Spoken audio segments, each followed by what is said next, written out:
Hey, folks. Thank you for coming to my super chat. Mm-hmm. Super duper chat. I've titled this super chat, Walk Away from Paloma. Yeah. I walked away from Paloma. Everybody's walking away from Paloma today. As I was saying on my show on Facebook earlier. Just moments ago. Literally moments ago.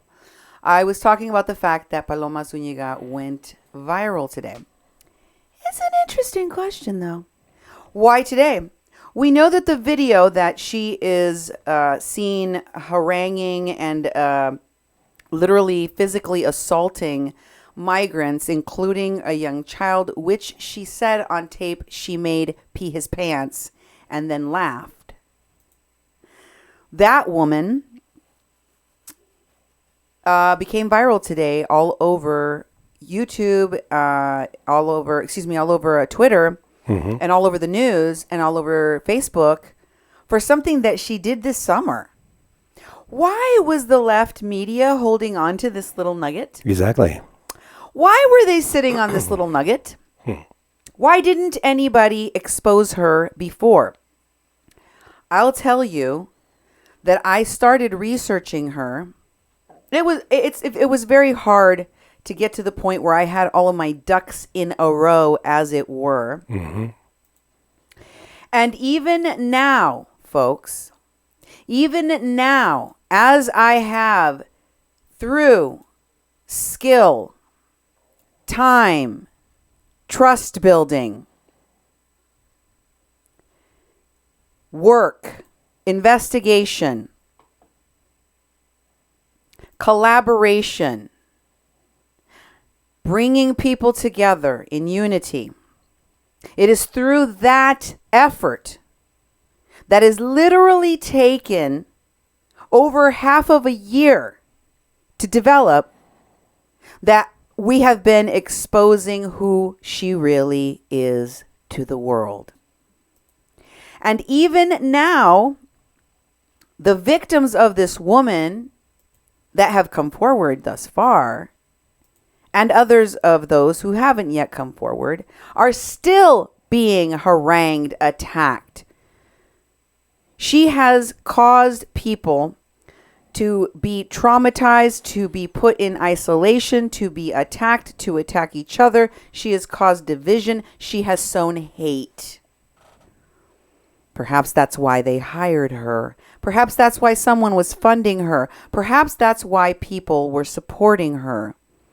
Because they support the hate, the sowing of division that she does. Maybe that's why.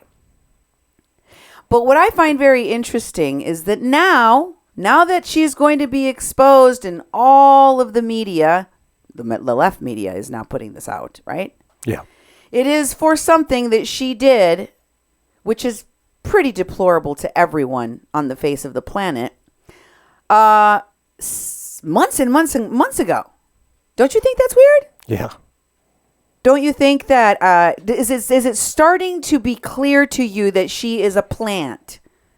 Did you look at the footage and see the way in which the person was, the camera person was there, ready to capture it, just like she was Maria Mesa, running through the tear gas with her two kids. Oh, yeah, that's right. She helped get expedited asylum for that woman by putting on this show that she does and by being labeled as a stalker of this woman, Maria Mesa. Thank you, Missing Link, for your support. All right. Missing Link says, Duke and Cindy, my new Paloma video is almost ready. Oh, my God. Oh, yeah. Wait for it to drop. Yes. Oh, my God. I am super excited. And I'm going to let you guys all in on a little secret, okay? I'm not going to tell you the whole secret, but I'm going to let you in on a little bit of the secret. We have something super special coming up. Mm-hmm. We have something super special coming up.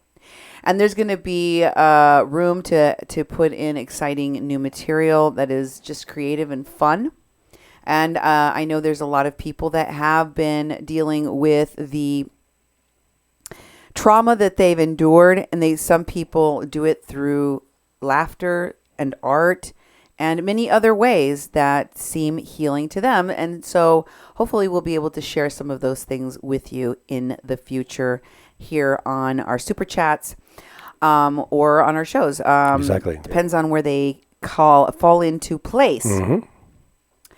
But I wanted to share with you some of the things I have seen. I actually started retweeting some of the ones I thought were really great examples of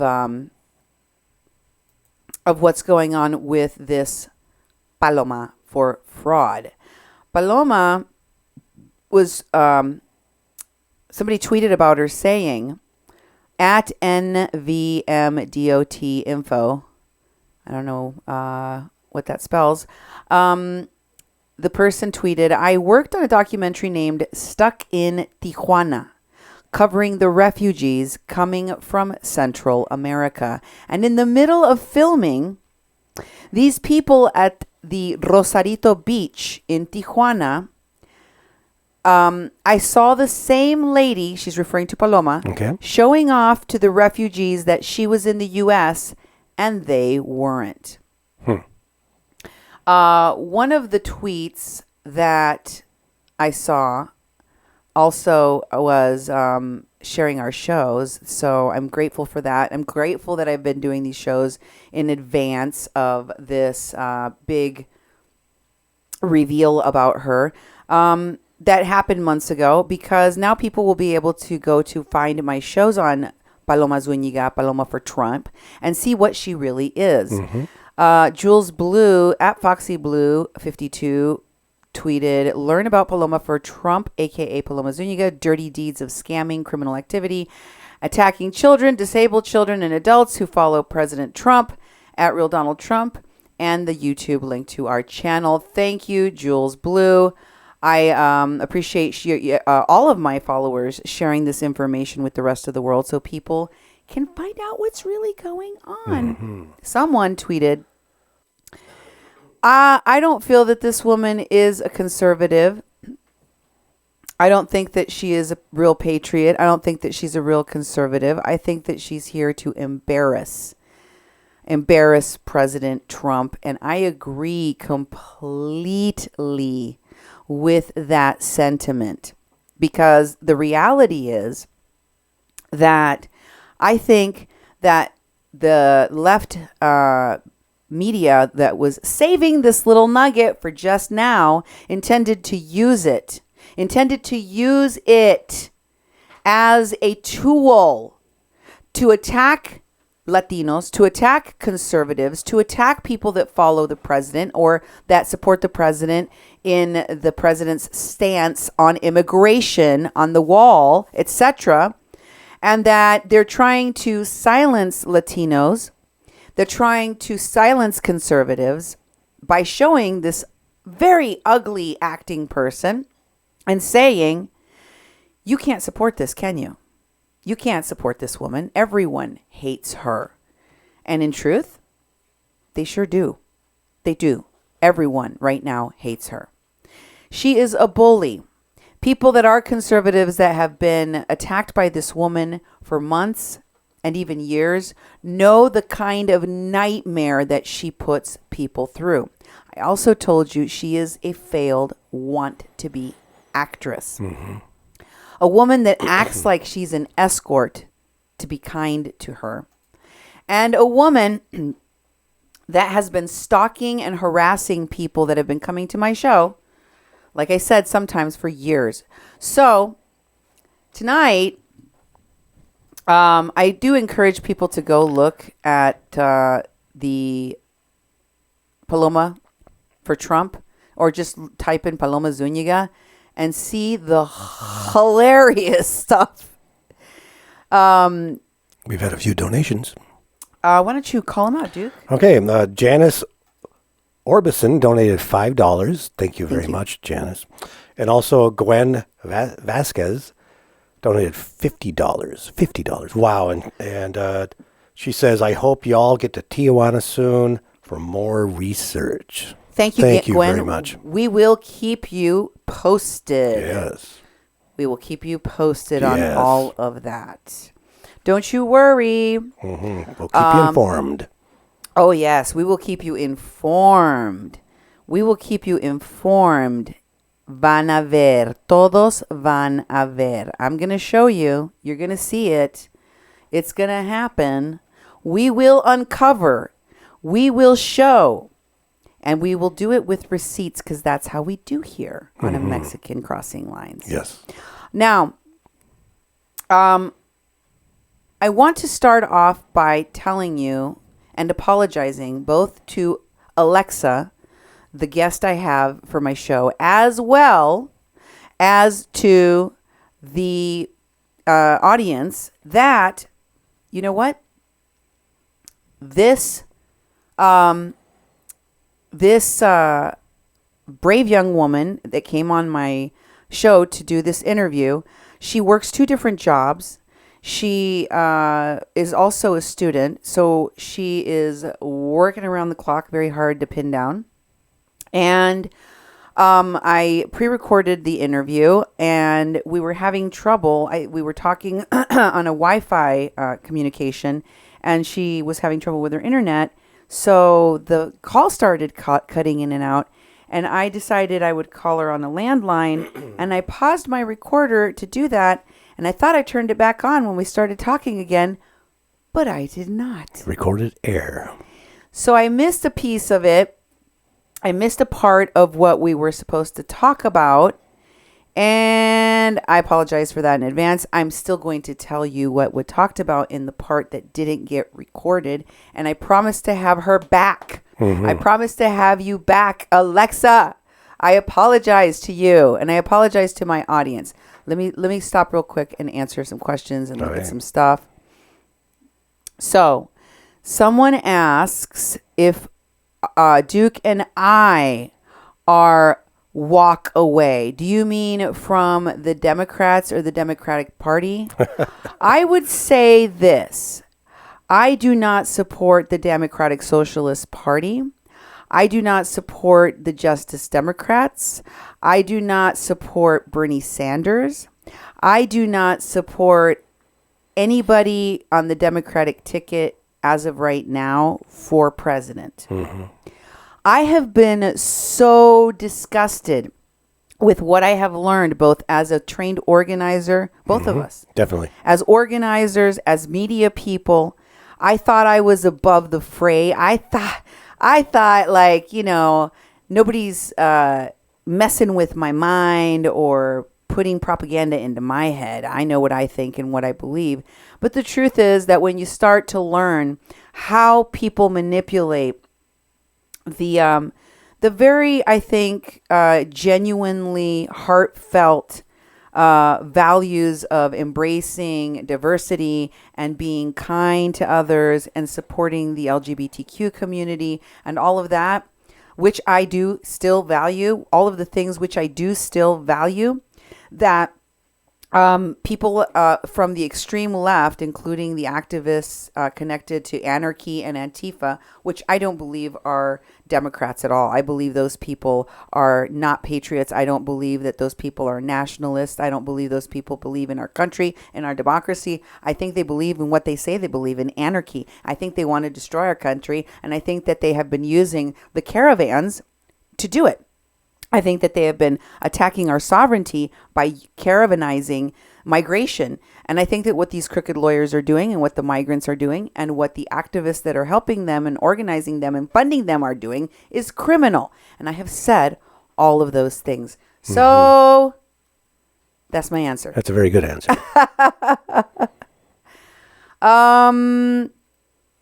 Okay, Colleen says only the truth train runs through this show, not the Trump train. Lol, truth knows no political. Thank you, Colleen. That's true. And I am not a blind supporter of everything Trump says and everything Trump does. I am not a blind supporter of, just like whatever. I criticize everyone in any party for their behaviors, for their BS. I will call it out. I don't care who it is. I don't care who it is. This isn't about party. This is about my personal views and values. I am a Mexican crossing lines because I like to bring you the perspective of an American born person of Mexican descent that's lived in both countries, that truly understands what kinds of things most Americans that don't have that two country view sort of miss or take for granted. Mm-hmm. And I think that perspective is valuable in this conversation. If it weren't for my love of both countries and my attention to both countries' politics, policy, and news, I would have never really had the change of heart on immigration policy that I did. I really didn't think, I couldn't bring myself to believe that there was a criminal element that was so severely dangerous within the caravanization of migration that we really needed to build a wall, that we really needed to fund border security more, that we really needed to worry about a bunch of MS-13 coming in here. I mean, I really thought that was a lot of just xenophobic propaganda until I saw it. Yep, exactly. And then I was like, holy crap balls. We really need to tell people. And I figured the fact that I have been a lifelong Democrat and that I have been honest when I saw something that I needed to call out and that I supported and I made a mistake supporting, that people would be like, oh, crap, we better pay attention. Mm-hmm. But instead, a lot of people have just attacked me because they say that now I'm one of those zombie right-wing Trump supporters. No, I'm not. I support the president's policies on many things. I support the president on many things. I just told you everything I think about, what the upcoming election and the walk away movement and all of that. But this show is not about me, folks, mm-hmm. although I'm glad. We are on Super Chat. Which is a place to, comment and question and talk, which we don't really get to do on our scripted show where, we're just going off of what we have prepared. But it gives us a chance to answer your questions. And, that is exactly what I want to do for mm-hmm. you on our Super Chats. That's great. And tonight we're talking about walking away mm-hmm. from Paloma for Trump. Yep. Okay. So let me just, after telling you, you're going to miss a part here. I'm going to put it in. I'm going to fill in the blanks. But we're going to start off this interview. And we'll chat along the way, folks. We're going to have some reactions. I'm going to have some reactions. Let's start the interview with Alexa. One moment. Here we go. Okay, I have Alexa on the phone with me. Thank you for being with us today on the show, Alexa. I really appreciate you taking the time out of your busy work and study schedule to be with us on the show. Hi, how are you? Good. It's really incredible that so many people have come forward, that, folks like you have had the courage to talk about this. I respect the fact that you don't want to use your last name.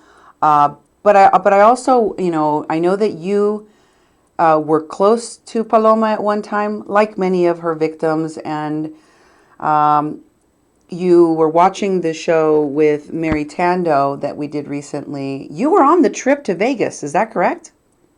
That is correct, I was. And there was a lot of things that Paloma said about that trip that were not true. Exactly. There's a lot of things that she lied about. To begin with, Mary paid for that trip to Vegas. She invited her, and then I guess Paloma invited me at that time. And I told her, isn't your friend going to mind if she doesn't know me? It's kind of weird.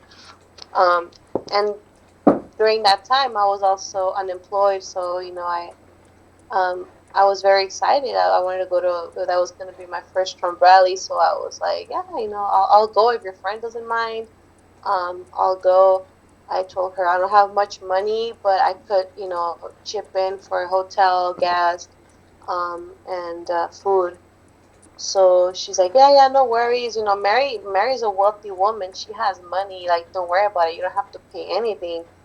And I'm like, no, I feel, I don't like to be, I'm not a freeloader. I don't like to be just living off of people or taking people's money. Like, I like to, buy my own, be able to buy my own things, pay for my own things. And I felt a little uncomfortable. But since it was gonna be my first Trump rally, I'm like, you know what? I'm tell your friend, that I'm able to pitch in with money, for hotel and gas if she doesn't mind. So she's like, yeah, yeah, you don't have to give her anything. She has money.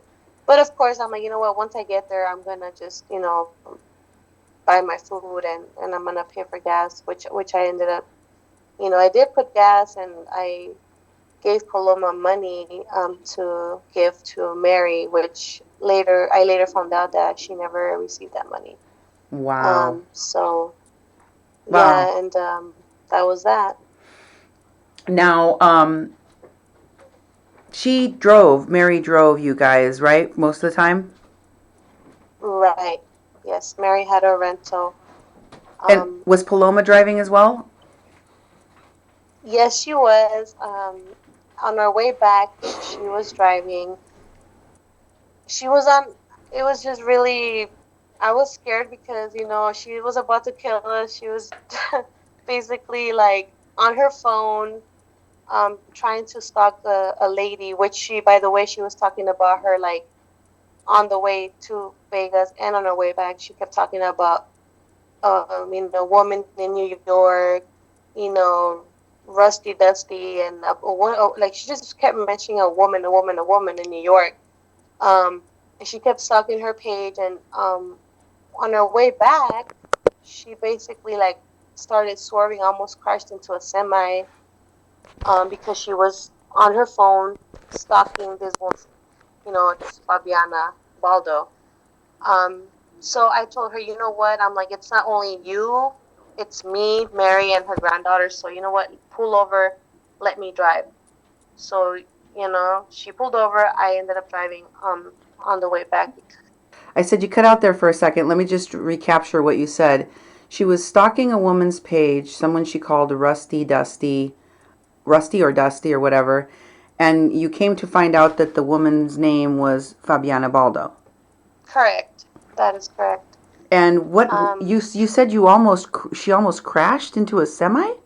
Yes, because she was on Facebook stalking this woman's page, and um, that's when it really upset me because you have lives in the car. You have it's not only you, it's a lot of us in the car, and she can cause a big accident just because she's stalking this woman on Facebook. And I'm like, you know what, if you want to be on your phone, that's fine, let me drive. So that's when I took over.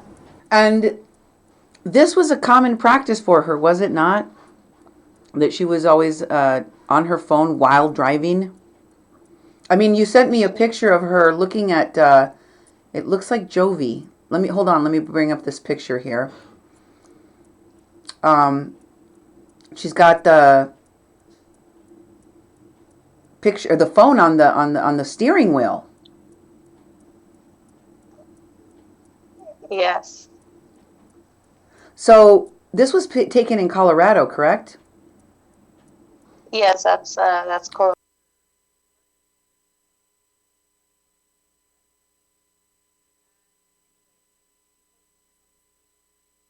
Now it's scrolled by far, far away from me, so I can't remember who said the comment that I wanted to address.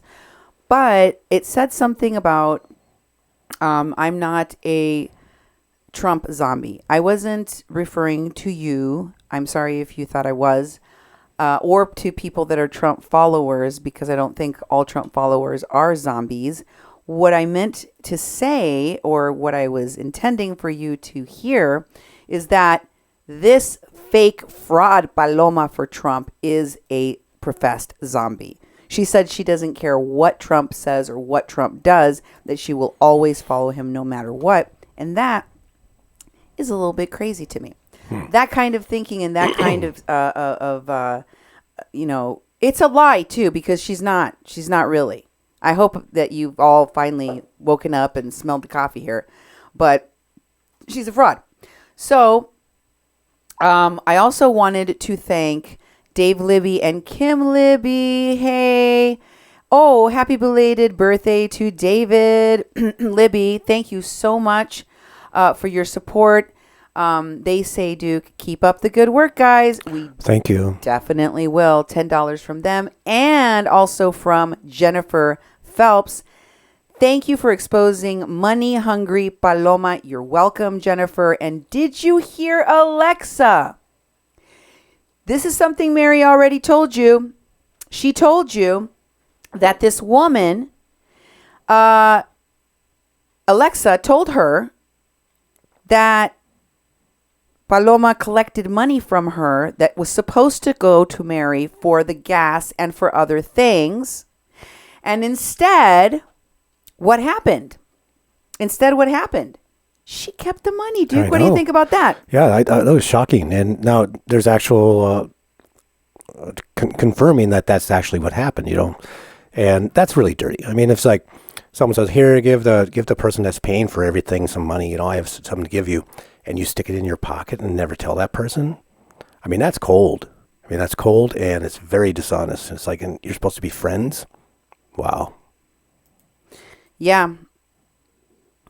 Yes, exactly. And, I believe that it's important for people to know that she is all about the money. Mm-hmm. I believe Josh was the one that said, if you notice, she's all about the money. She just wants to talk about the money. That's all she cares about.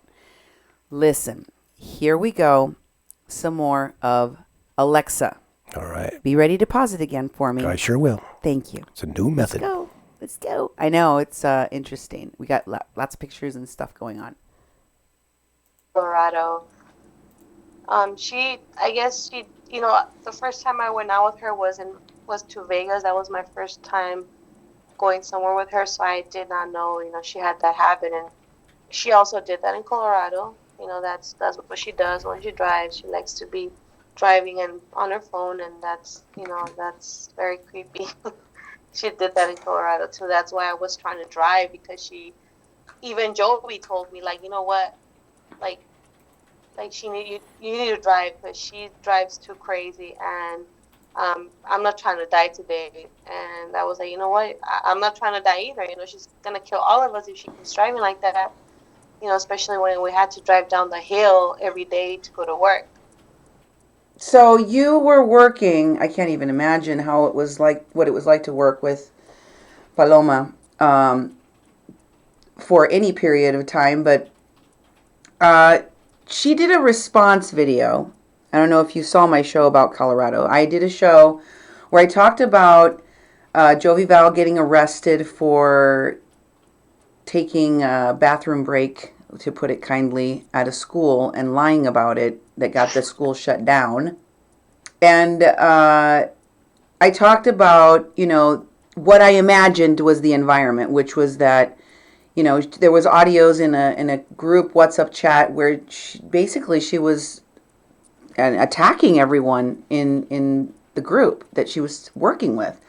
So I suppose that this person is very difficult to work with. In her response video, she basically insinuates that the other person that was on the trip, the other woman, which was you, did not want to work, and that you were, basically being lazy for some reason.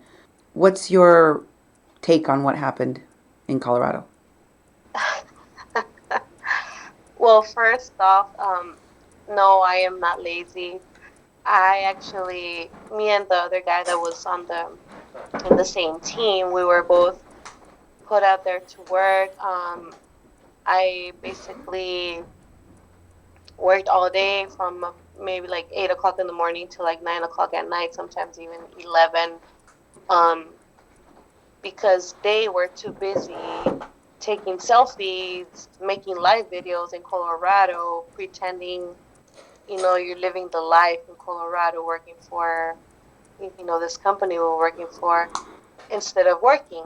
They would drop us off in an area. We had to walk miles, a lot of miles. Sometimes they wouldn't even pick us up for lunch, Um, so I don't know what she's talking about being lazy, because she was trying to fight me because Jovi wanted me to drive, and she would make an argument about me driving because supposedly, she hired me, according to her, um, begging me to, like, she had already begged me to, like, to come to Colorado, and I told her, you know what, I'm not sure. She kept begging me, like, come on, we need you. But I didn't know that, she was just basically using me to cover for her a few days while she flew back to Mexico. And when she came back, she was like, oh, I gave you the job, and now you want to take over? Like, no, I came to work. I came to because, you see you needed help, and at that time, like I said, I wasn't working. So I'm like, you know what, little extra money doesn't hurt me. So I went to Colorado because I was trying to help her. But when she came back, she was just very, like, aggressive, very, demanding with me, trying to control me, trying to tell me what to do, how to do it, when to do it. And I wasn't taking that. She tries to control people. She's a control freak, and I'm like, you know what? No, like, I'm not gonna let you treat me like this. I came to help you. Now you're throwing it in my face. Now you want to say that I don't want to work. The reason why I didn't want to work was because there was always fighting. It was becoming a hostile work environment. There was fighting. There was drinking. There was every single day it was an argument about something. I was just tired of the drama. So the day that I decided not to go to work was because I was already, like, set up. I was getting headaches. I was just really tired of every day having to argue with these people. And I wasn't even able to work comfortably. Like, they wouldn't even pick me up for lunch or restroom breaks, like I said. So, you know what I mean? And I don't on know your what she's day, talking about. oh, sorry about that, but on your day off that you stayed home, you were not feeling well, you were having headaches. You sent me a video of you cleaning up the cabin. Let me share this video. Hold on.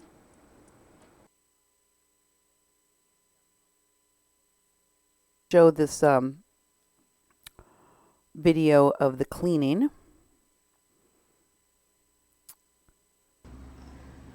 So this is the inside the cabin. Look at all the trash that she had there. Did you see that? Did you catch it? Yeah. There's a big pile of it. The counters are all clean. She told me nobody was doing the dishes. Nobody was cleaning up. Nobody was taking out the trash. No one was sweeping. It was just a bunch of, getting on social media. Remember they did the Univision thing? They called Univision. Alexa shared with me that the neighbors complained on a number of occasions because of the fighting and the loudness and the dirtiness. The trash outside not being properly tended to. Remember, this is an area where there are bears. Yeah. So she told me that the neighbors were really concerned about the fact that there were bears coming at night. Exactly. Because they can smell, even if you just leave a wrapper in your car. Like, they were supposed to keep things meticulously clean for their own safety. And Alexa had to do it all herself, which is very telling. Now, I also wanted to... Paloma said it was a mansion. No, you saw what it looks like. Yeah. By the way, Cassie K says, I bet she has gotten paid well for what she's just done to our president. Is it starting to dawn on you now what she's doing and what she's doing it for? Who used this media? The left. When she was out there stalking Maria Mesa, who used that to the advantage of Maria Mesa? Yeah. The left. Right? When she was out there hugging a smuggler named Sophia, which she didn't want to talk about, even though she knew who she was and she knew she was smuggling and she knew she was charging $50,000. Sonia, but her name wasn't really Sonia either. Right. It was Christina. Exactly. Who? Paloma. Also, someone said what was the job responsibilities? They were working on a campaign, And they weren't allowed to really say much more about it. And in order to keep their agreement on that, they are not saying, Alexa is not saying. And I respect that because some people can't really talk about their jobs or they would get in trouble, right? But it had to do with campaign. Also, the interview was pre-recorded, so I can't ask her. You're right, Christina. But Nina, your ears did not fool you. She did say Mexico. She said she had... So let me break it down for you, okay? In case you missed it. Yep. Good. She was telling everyone on her little lying video, after I did the Colorado reveal on the police report that I found, that, yes, it's true, Jovi Bal shut down his school because he had to go potty, and he lied to the school authorities and said he was picking up his kid, and then they had to shut down the whole school because he's an idiot and an embarrassment. But not only that, I showed you a bunch of other evidence in the news and everywhere else that they were constantly bringing attention to themselves instead of really doing the job they were there to do, which was to do something working on campaigning. Now, during that time that she was contracted to be there to work, and she told you on the video she was the only one that had a license to drive, she was not going to be able to stay because she had to go back to Mexico. She had her own reasons why she had to go back to Mexico. And she decided to contact Alexa and beg her, according to what Alexa told me, to come and take her place so they could keep working. Again, this is a person that nobody wanted driving because she was constantly almost getting into car accidents. I just showed you a picture from Colorado that Alexa took of Paloma driving with her phone on the steering wheel. I also showed you a video that Pendeja for Fraud took of herself that she hid, probably for extortion purposes, of her own dang husband while they were doing frauds in Mexico. Remember those videos where she is filming Jean in the car and cleaning her armpit in the video, La Cochina? Yeah, you remember those videos? She says she swerves into someone's lane and goes, "Oh my God, I almost hit that car." And then she drove that car out of the lane. The car went out of the lane in the video. Jean says, "You pushed that car off the road. You drove that car off the road. You cut them off." And she goes, "I don't give a beep. I was here first. Oh, wow. I was here first." You remember that? I sure do. That's crazy. That is several instances that you have seen of a dangerous and distracted driver that doesn't give a hoot about the people in the car. Mm-hmm. Okay? I heard she has a revoked license. I heard her license was revoked. So she covered it up when she tried to prove her voter registration. A little birdie told me. Mm-hmm. Nina says, "I see why she doesn't have a license." Joy, I did give a warning before this show started on Facebook that trigger warning, some crazy stuff coming up ahead. Mm-hmm. Get your puke bags ready. Yep. I'm sorry. There's going to be a lot of crazy stuff in here. Chona, Chona, Chona is a hustler. Yes, she is. Chona, Chona, Chona is a hustler. Terry, you crack me up. Piojosa for Trump and Jean Nadine Paraon must be wearing wigs by now. And mustaches and hats. Yep. They're hiding in a hole, probably like Saddam Hussein, or what was the other guy that was hiding in a hole? I forget. God dang it. They had to find him inside of a hole. Yes, she said she went to San Diego to fly on her own dime to help Mary because everything she does is so altruistic and for the goodness of mankind. But see, you now know that's a bunch of bull, right? You understand that that's a lie, correct? Correct. I'm just making sure. Mrs. Red Badger, thank you for your support. Bin Laden. Oh, Bin Laden, yes. Yes. She's probably hiding in a hole. Saddam was in the hole. It was Saddam. Okay. Yeah. Well, I bet they were both hiding. They were both hiding in a hole in a wall, in a hole in the floor, but they were hiding somewhere, and that's where this woman is today. Yeah. And again, I'm going to reiterate the coincidence that she went dark on social media just as this story is about to hit. Yeah. Like somebody tipped her off, like somebody told her, like she knew what to do and when to do it. Abandoned ship. Man on the run. Jean Faraon. Paloma for Farron. Paloma bin Farron. There we go. Oh, okay. Let's go back to the guest, Nina. Let's go back to the guest. Here we go.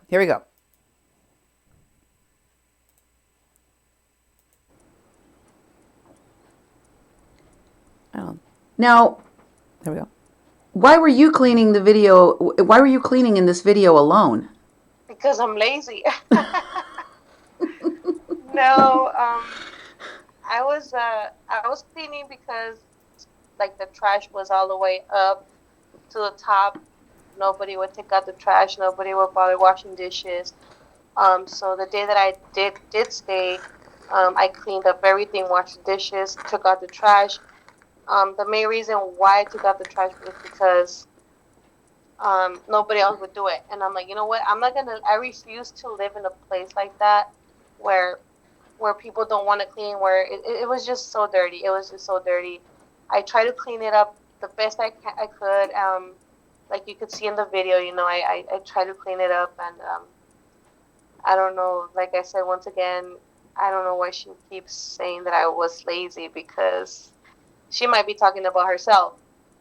I mean, it sounded like it was a big party, or they wanted it to be a big party, because you sent me this audio clip. It sounds like Krista didn't just want to go to the bar and have someone else pay for it. She was mad about it, like demanding, like, you could do this for us. Hold on, let me play this audio of going to drink at the bar. Hold on.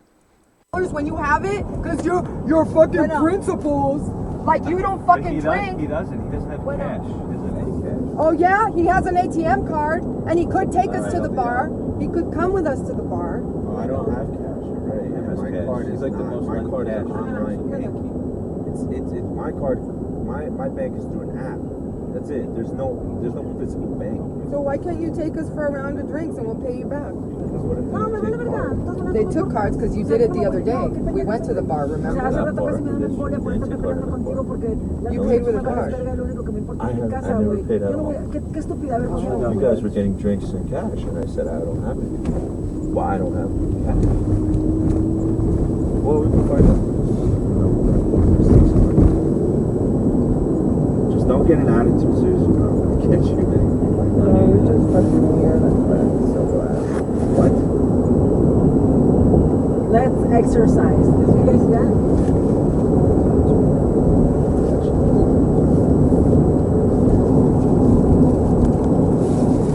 Video that the person Look at who my took her baby. place went.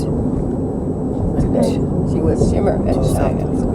What is it, Shimmer and Shine? Yeah, it's one of them. I don't know which one the purple one is. I think it's Shimmer.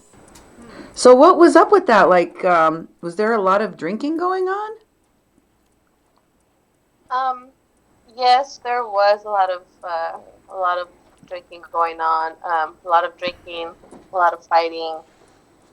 Sometimes Krista would snap in a heartbeat if you didn't want to stop at the liquor store to get her, her vodka or whatever, whatever drinks she would drink. She would snap. And when she didn't have money, she would snap at Jovi if he didn't pay for it or lend her money. And it was just a big argument because of that. Like every day after work, it was mandatory to stop at the liquor store and get her drinks. If not, forget it. It was just a mess. It was going to be really ugly. Now, there was a story that Paloma told in her rebuttal about what I shared on my thoughts in Colorado about a broken window in this cabin. And she said that the window broke because it was frozen outside.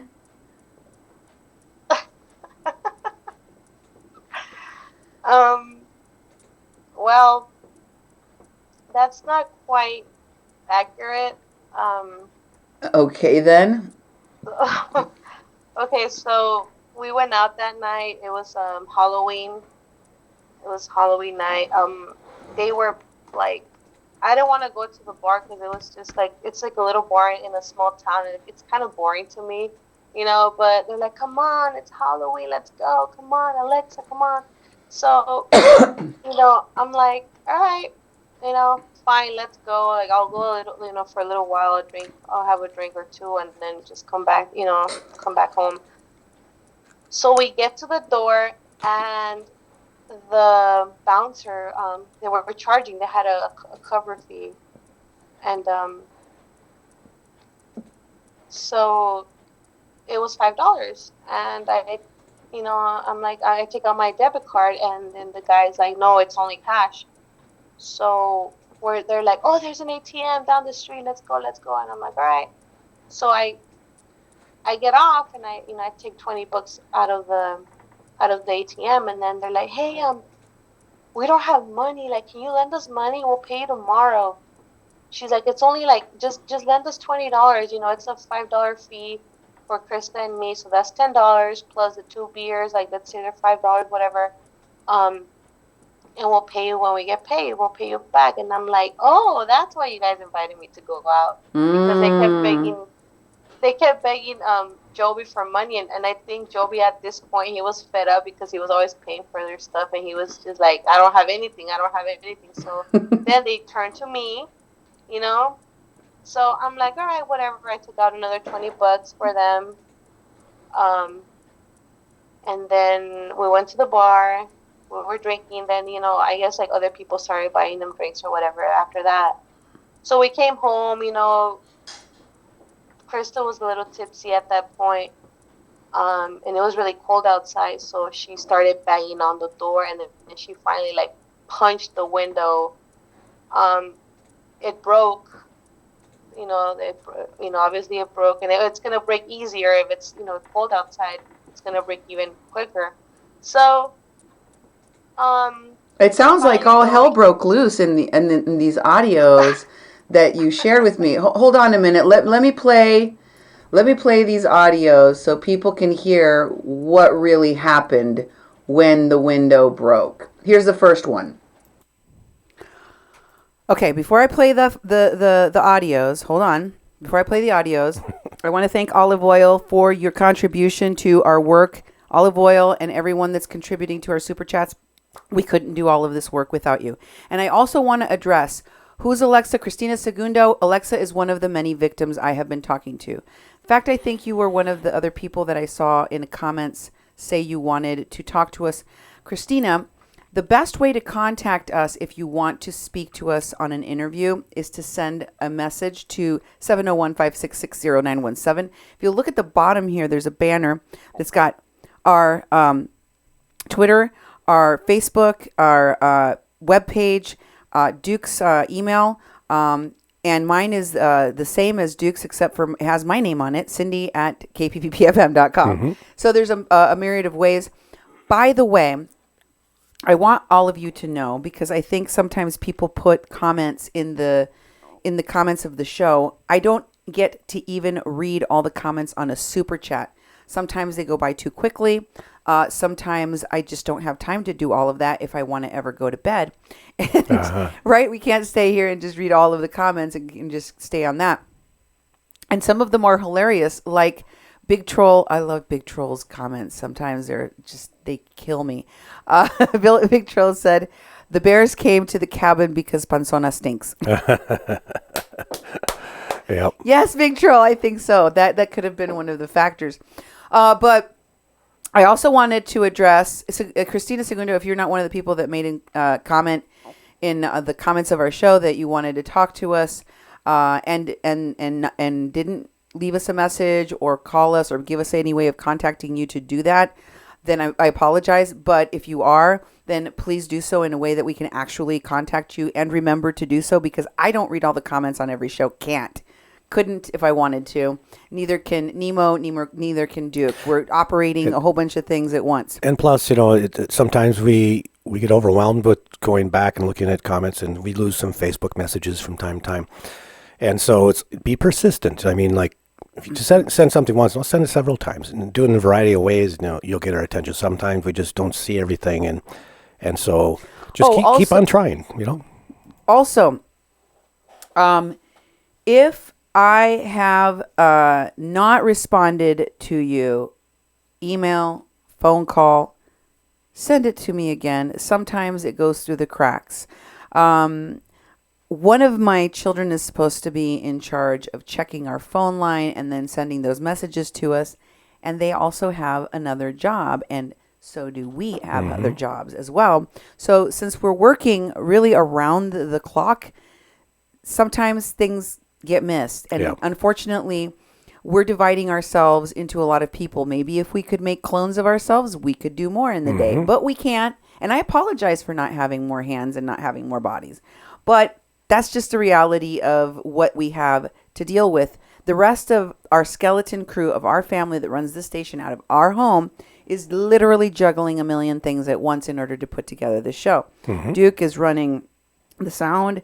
We're also doing monitoring. We've got a moderator that is doing multiple things at once besides moderating as well. So as you can imagine, things slip by sometimes. We are not perfect. We are trying to catch up. Also keep this in mind, okay? Also keep this in mind. I have scheduled a lot of other things. There are things I schedule that I can't tell you about for the safety of our family and for the safety of the work of our station and for the safety of the people that I'm interviewing or the people that I'm going to cover. That's why I can't tell you. Part of being a reporter is not revealing your sources and not putting anyone in jeopardy. So I don't. And if that means that I can't explain to you what I'm working on or what I'm doing ahead of time and so that you don't get angry and retaliate at our station because we haven't had you on yet, let me explain this to you. I have a method to my madness. I have a schedule of people already in line and that have been waiting, and I'm going to honor that because that's what I do, and I'm going to continue to bring people on. Hopefully the sun will rise again tomorrow and we'll get a chance to do it again, folks. Exactly. And again and again and again. And as long as global warming doesn't kill us on the horizon, we'll have plenty of time to do more shows. Don't worry. Don't worry. Also, I want to just mention one thing, and this is also true. And I don't usually get to do this, like talk to you and explain things to you because I just do my shows and then I roll on to the next thing because that's how I got to work. But I'm glad that I do so I can give you a little insight into what we are dealing with on our end. There have been in the past and are still now literally hundreds of people that along the way inundate us with useless information. Some people send us stuff that's useful. Some people send us a bunch of stuff that is not very helpful. I tell the people on every single one of my lives, on every single one of my shows, thanks to everyone for the stuff that you sent me. Do you think that you're the only one that sends me stuff? No. Lots and lots and lots of people send me stuff. And to be frank with you, I usually already have in mind what I'm going to put on my show, and I do appreciate that you guys send me stuff. Sometimes I use it. With all due respect, I'm the producer of the show, so I'm going to do things in the best way that I feel that I can to make sure that I present the best case possible to my audience. That's part of my paralegal training and preparing cases for court. That's part of my training as someone that has been shown how to prepare a witness for the stand or interrogate witnesses in depositions. And I know that it works because we were able to free an innocent woman from a 15-year charge that was falsely put upon her. I know my methods work because I've tried them, and I've done this beginning when we first started doing our shows until now, over and over and over again. And the people that have watched my shows for years can attest, can be a witness. Can I get a witness? Mm-hmm. Can I get a witness? Yep. Because y'all know that my methods work. So why fix it if it ain't broke? Yep. Why should I change up how I do my shows, stop in the middle of what I'm doing and change it up for someone else when what I'm doing is working? Mm-hmm. Okay, end of rant. Yeah. I just had to clear that up for a lot of people because there's lots of people that, why aren't you doing this? Why aren't you doing that? Because because of the wonderful things I does and how I does them. And that's how I'm going to keep doing them. Thank you if you're here for that support. Keep on supporting our work with your donations, with your likes. Pound that button. Like it. Let's get back to the interview. Don't fuck with me and don't lock me out of a house ever in the fucking cold. Be careful of the glass. That's fine. Oh, shit. Are you fucking serious? They're watching a fucking truck route. One of them is bugging me. Yeah. They can't fucking leave the door open. And they won't fucking answer it. This is total.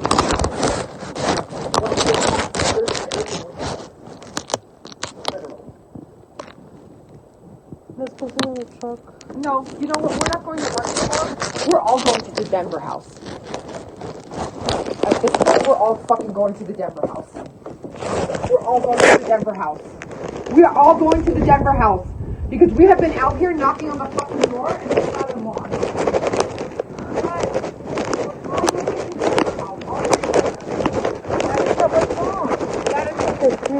What's wrong? They locked us. Why do they have to lock the fucking door on us and not fucking answer their goddamn phone? No, because of neighborhood. Really? Who did that? Anybody with the fucking code. You know what? You can stay by yourself. Are you serious? Nobody. But what happened?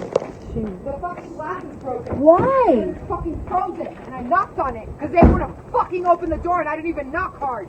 I didn't knock hard. Don't yell. Motherfuckers. They can stay by themselves. We're all going to the Denver house now. Oh my gosh. You wanted it, you got it. Wait. You don't do that shit. It broke because. Wait, hold on, Nobody Krista. knocked hard. It broke because it was frozen, Jovi. It broke because it was frozen. Wait. What are you guys doing? Knock on the... Hold on a minute. Yeah, what was that I about? agree with Jovi on that one. Wait. You knocked on the window and it broke because it was frozen? Who do you think is stupid enough to believe that?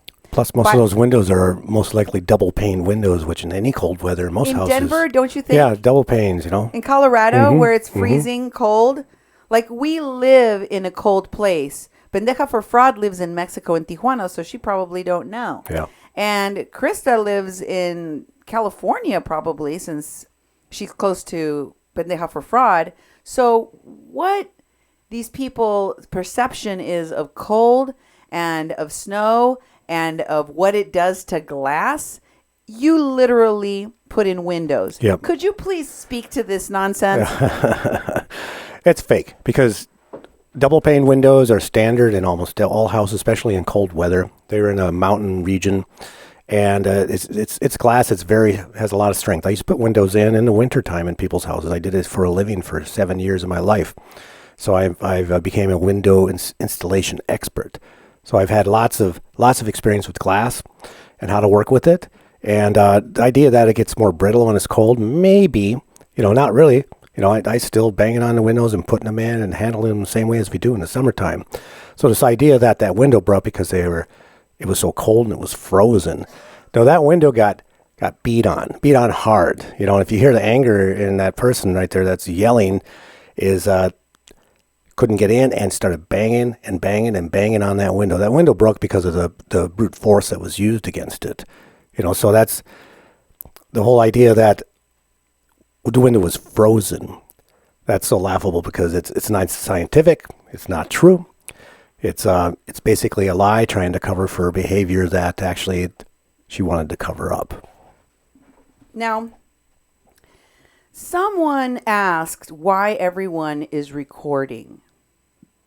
This is the recordings that Krista made on her trip to Colorado to work with this crew. The woman you heard cursing on the video is Krista. In fact, Duke, I want you to rewind this one. Okay. And start it from the beginning because I want people to know what they're listening to. If you just arrived, we are interviewing a woman named Alexa, no last name, until, or maybe never, because that's how we do for the people that want to come forward. We make them feel protected. We create a safe space. Krista Torres is the person that you heard. Krista Torres is the person that you are listening to that sounds like she's drunk and belligerent, and she got very angry at the window and decided to break it. She decided to break it, and she is acting like a person that knows she is telling a really blatant lie, but still wants to blame someone else for it. Now, you've heard Alexa say they wanted it to blame her for being lazy because they were having her and another one of the people working there do most of the work that they all were supposed to do, while Jovi, Krista, and Paloma were acting like this, like what you're hearing, and taking selfies and doing interviews and shutting down schools and calling attention to themselves. That's what they were doing.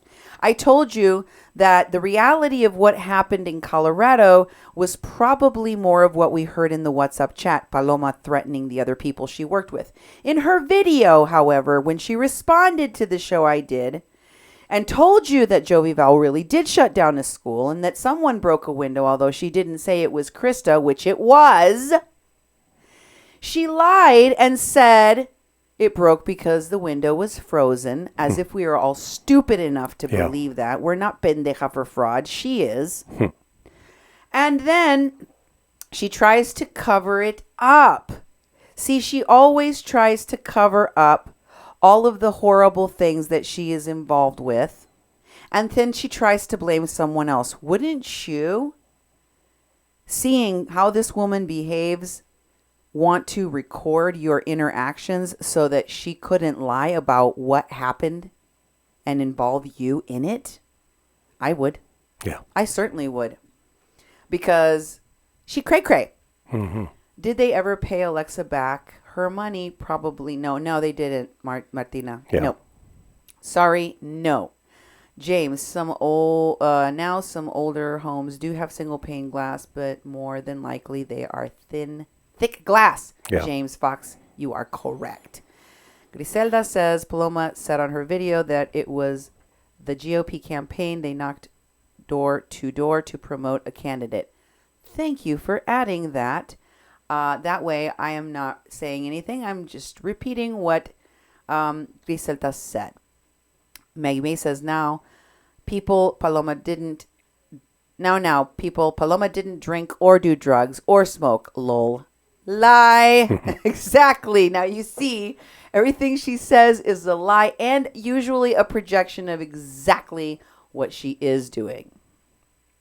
And I want you to hear from the very beginning how this Krista woman says, "Don't you ever lock me out of a house." Okay. She feels like she was locked out of a house. They all have a code you punch in.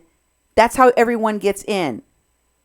There is no way to lock someone out. Everyone gets the code. Okay. A 4-digit code, and you punch it in, and that's how you get in.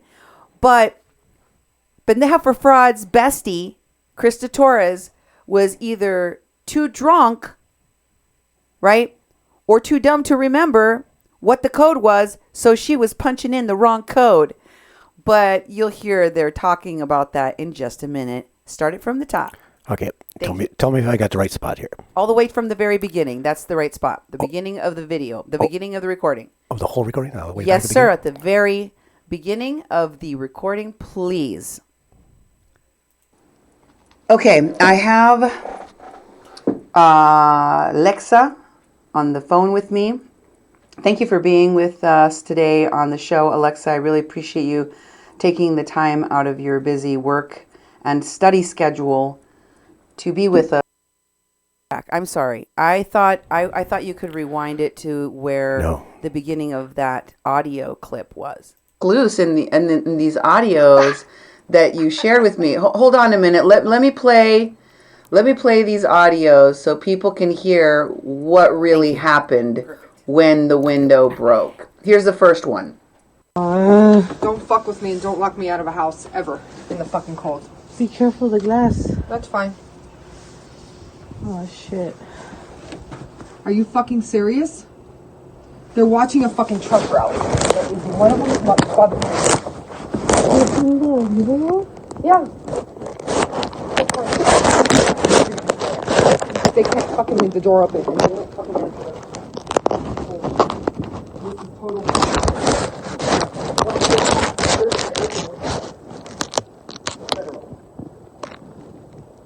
Let's go to the truck. No, you know what? We're not going to work anymore. We're all going to the Denver house. At this point, we're all fucking going to the Denver house. We're all going to the Denver house. We are all going to the Denver house because we have been out here knocking on the fucking door and it's not unlocked.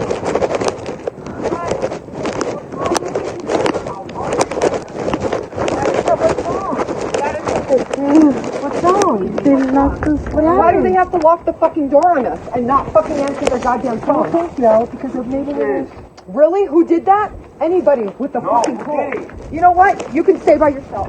Are you serious? Nobody. But what happened? The fucking glass is broken. Why? It's fucking frozen, and I knocked on it because they would have fucking opened the door, and I didn't even knock hard. I didn't knock hard. Don't yell. Motherfuckers. They can stay by themselves. We're all going to the Denver house now. Oh my gosh. You wanted it, you got it. Wait. You don't do that shit. It broke because... Wait, hold on, Krista. Nobody knocked hard. It broke because it was frozen, Jovi. It broke because it was frozen. Wait. What are you guys doing? Knock on the goddamn door. Yo! We knocked on the door. She was knocking on the door, I guess. I was on my phone. I don't know. I didn't even see what happened. The door was frozen. Don't yell.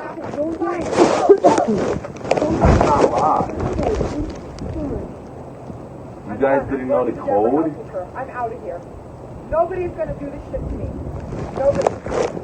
What are you guys talking about? He can't even man his own goddamn team. Look what he did. Look what the fuck he's done for us.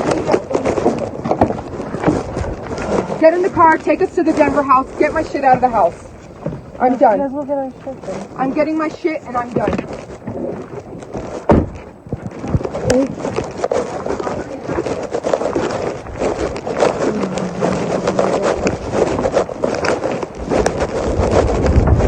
They locked us out again.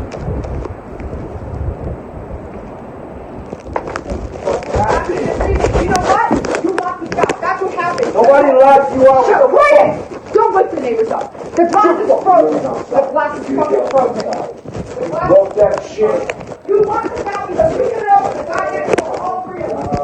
You know what? Okay. That sounds like she was more than a little tipsy. And angry. By the way, Paloma also said there was not a fight, the neighbors wanted to call the police or called the police or something because they heard people, they said they heard people arguing, but they were not arguing. Let me play this second audio here. It does sound to me like they're arguing. Let's listen. Here's the second audio.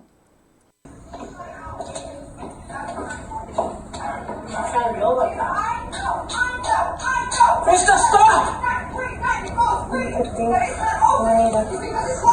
call the center before the meeting is my before she doesn't tell my or before they call the cops.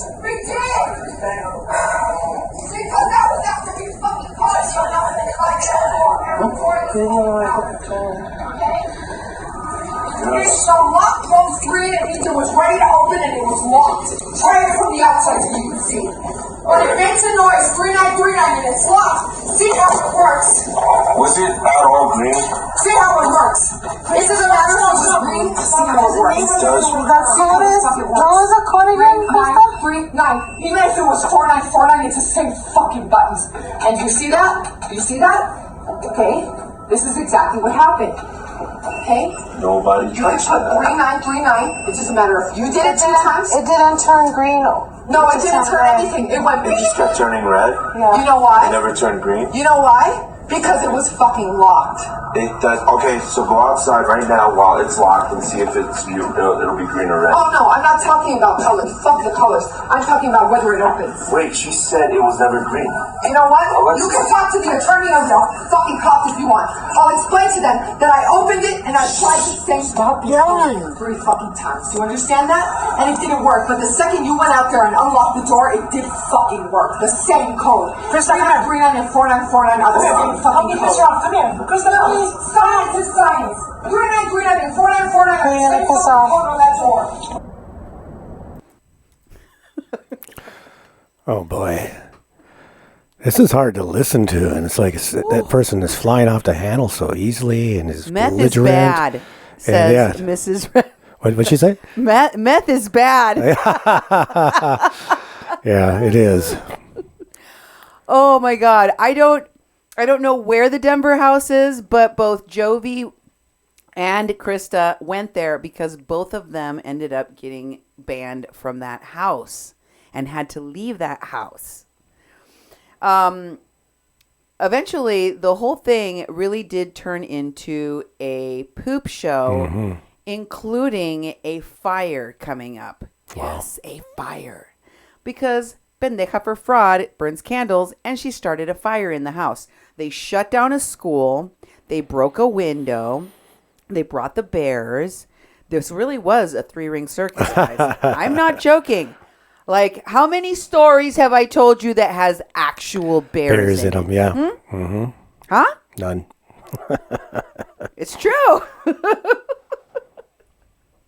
And then a fire. Kelly, a fire. Wow. She started a fire. Did you notice how she just kind of glossed over it in her video? She's like, and I damaged the counter. I went to Home Depot and I fixed the counter. She damaged the counter, the granite shiny stone counter you saw in that video that Krista was cleaning. She damaged it with a fire. Wow. And you know how the people found out and it wasn't worse, it made worse? Because the neighbors, thankfully, were complaining to the homeowners, and the bosses were coming around to check in on these yahoos and found the fires burning. She left the candles burning in the house on purpose. I'll get to that in just a minute. Wow. But I wanted to address some of the questions and comments that people are making real quick. Folks, I love the stuff that you're saying. Blacked out Krista Torres from being faded. No wonder the neighbors called the police. Even the bears were afraid. Yes, even the bear. What kind of job was this? I know. MS-13? Yeah, it was a campaign of some sort. Someone said, and it's like, boy, I wouldn't want to be on that campaign. Ooh. It sounds horrible. Sounds like it's a lot of agony. This is why the cops showed up. I'm surprised they weren't there more often. This is why this woman, Alexa, who I am interviewing, said that she was afraid that this pendeja for fraud was going to physically attack her. Because listen to how crazy. Listen for yourselves how crazy. Nina, I answered your question a little while ago, but I will also answer it again now. I said that Nina asks, Cindy, I have a question for you. Why everybody is recording? Well, everyone is not recording, but everyone can and does record and has images and has videos. And the reason is because we all have cell phones now. Yep. And they have cameras and they have video recorders, and people are obsessed, some to greater degrees than other. Definitely Paloma is one of those people. She has multiple phones and she says she records every single thing. Yep. And as this woman will say toward the end of her interview, she was getting to becoming aware. She went to a Trump event with Mary Tando and was invited by Paloma. Pendeja for Fraud. And that was the first time they had met. She didn't get to know her very well in that very short trip when she was invited to work with them in Denver. And this woman realized the crazy that she was in for. Then she started recording, and with good reason. And she captured a lot of the craziness, which is what she was recording. She also recorded moments when they were, at the bar. She sent me that video. She recorded herself walking around doing her job. She sent me that video. I didn't want to share every little nook and cranny, every little piece of everything that she shared of the stuff that she recorded during the trip, because I just don't think that people have that long of an attention span or really that much interest in seeing the minutia. But I think it's important for you to hear that what she said in her video, after what I told you, this work trip was really like, that it was an entire, complete, fabricated lie. And I can prove to you that they did fight, that they did sound crazy, that there was a police report that was well-founded, and that there was a reason for the cops to go over there because they were acting like psychos. It wasn't just Paloma, it was her crazy friend Krista. And that all of this craziness ensued around poor Alexa, who just wanted to go and work. So here is the continuation of those sound clips. Oh, great. From the window break-in. Yes. Yeah, that sounds like a very angry Krista. Oh my God. There definitely was a fight, wasn't there? I mean, that sounds like fighting. Yes, fighting. I mean, it was just an everyday thing. Every day, every single day, it was the same thing. And it sounds like it escalated quite a bit. Here's another audio, same broken window situation. Here's the audio number 3. Let's listen. Oh, it's not? No, it's not. It's only one. It's not gonna listen, smoke. guys, stop. Listen, Joey, it is. All you have. Why didn't you just ring the doorbell? Why didn't you come outside the car? Why didn't No. I was open the door. No, I was trying to open it. Wow. So what was up with the code? Why didn't anybody know the code, or what was that argument really, about the code? Because she's trying to. It sounds like a kid that gets caught doing something and doesn't want to admit it. That's what Krista sounds like. Your thoughts? Yes, definitely. There is a difference between 3939 and 4949. Enough said. It's different from 4. So if you put 4949, obviously it's not going to open. Right. Okay, now I have this. Go ahead, Alexa. I'm sorry. I was having trouble opening it because I didn't. Oh, sorry. I didn't know the code, so then she got off the truck and she's like, "Oh, it's 3949 or 4939 or 3. I don't know." She just kept dialing all the numbers after, and that's when she got mad. And she's like, "Are you serious? They're watching a Trump rally." So she got really frustrated because she couldn't remember the code. Right. Okay. Right. So she thought they were ignoring us, and actually Joby was upstairs. I guess he was sleeping already, and the other guy was downstairs, so he couldn't hear us knocking on the door. Until they heard her screaming, then that's when Joby came downstairs and he opened the door for us. By then, the window was already broken. Yes. Okay, let's listen to the last audio about the broken window here. Out there and unlock the door, it did fucking work. The same code. Krista, come here. 39 and 4949 are the same fucking code. Okay, Mr. Rob, come here. Krista, please. Science is science. 39 and 4949 are the same fucking code on that door. Rusty. You're still with that Rusty shit? Here, come here. No. I don't want to take a picture right now. Did you hear what she just said? She said, during the fight. Okay, let's just pause to think about this for a minute. There's chaos. There's a broken window. The cops are going to be on their way, possibly, because of it, because the neighbors have heard, and they're complaining, and they're threatening to call the police. And Paloma wants to stalk Rusty right now with a picture. And she's asking Paloma. Paloma is asking her, come on, she says. Let's take a picture. Right then, in that moment, with Alexa. And she's like, what are you doing? Why are you trying to do this? She's like, I want to take a picture to stalk or to bother, who are you bothering? She's like, you still on that? Did you hear her say that? Yeah. Are you still on that? Listen back, rewatch this and listen for yourselves. And then she goes, I don't want to take a picture right now. No. I don't want to take a picture right now. And this woman, Pendeja for Fraud, is so obsessed with stalking the woman she was talking about, Rusty Dusty. She told you that's the woman from New York. That's Fabiana Baldo that she was talking about. Okay. She was talking about stalking Fabiana Baldo in the middle of this giant, crazy fight. Chaos, yes. Chaos. She wouldn't have cared if she would have slammed right into that semi. She doesn't care. She is ready to die and take anyone near her out along with her as long as she is sucking a victim dry.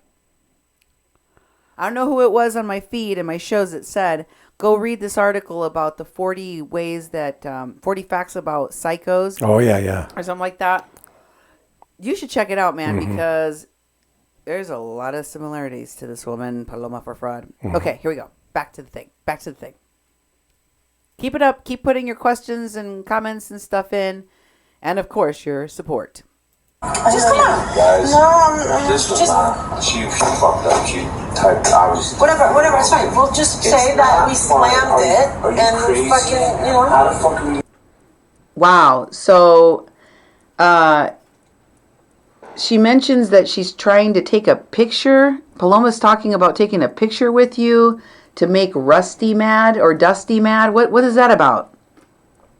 Oh my God. So,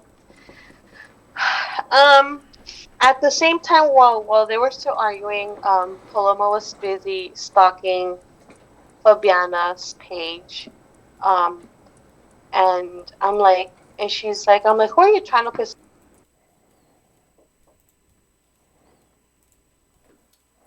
And we're back to where 27:15. Oh, that's when it cut out. Yep. Okay. All right, guys. This is where I have to fill in the blank because her phone cut out at this point. There wasn't another audio, are you sure? Okay. And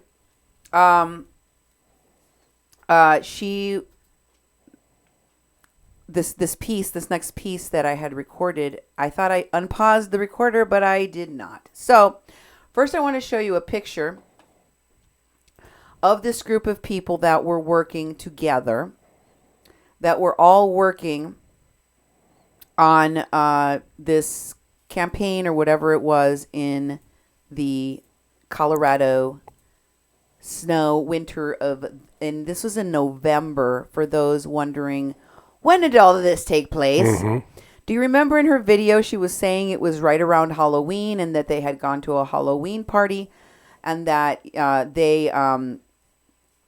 this is about the same time of year that the witching hour takes over.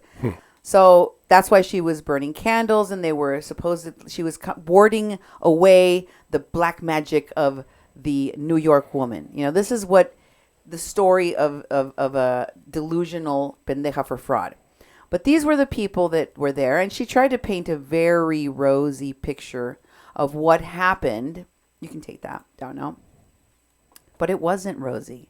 It was actually, like I told you, a poop show, a very ugly one, in which windows were broken, property was damaged, a fire occurred, and many other things, including shutting down a school. Jovi Val and Pendeja for Fraud, both of whom are married, and Krista Torres, whom I think she may be single. I don't know about her life, but they did basically an interview with Univision, I believe, telling people about a dating app for Trump supporters when neither Jovi Val nor Pendeja for Fraud should be advertising anything Trump related, but especially not something for singles, neither of which those two were.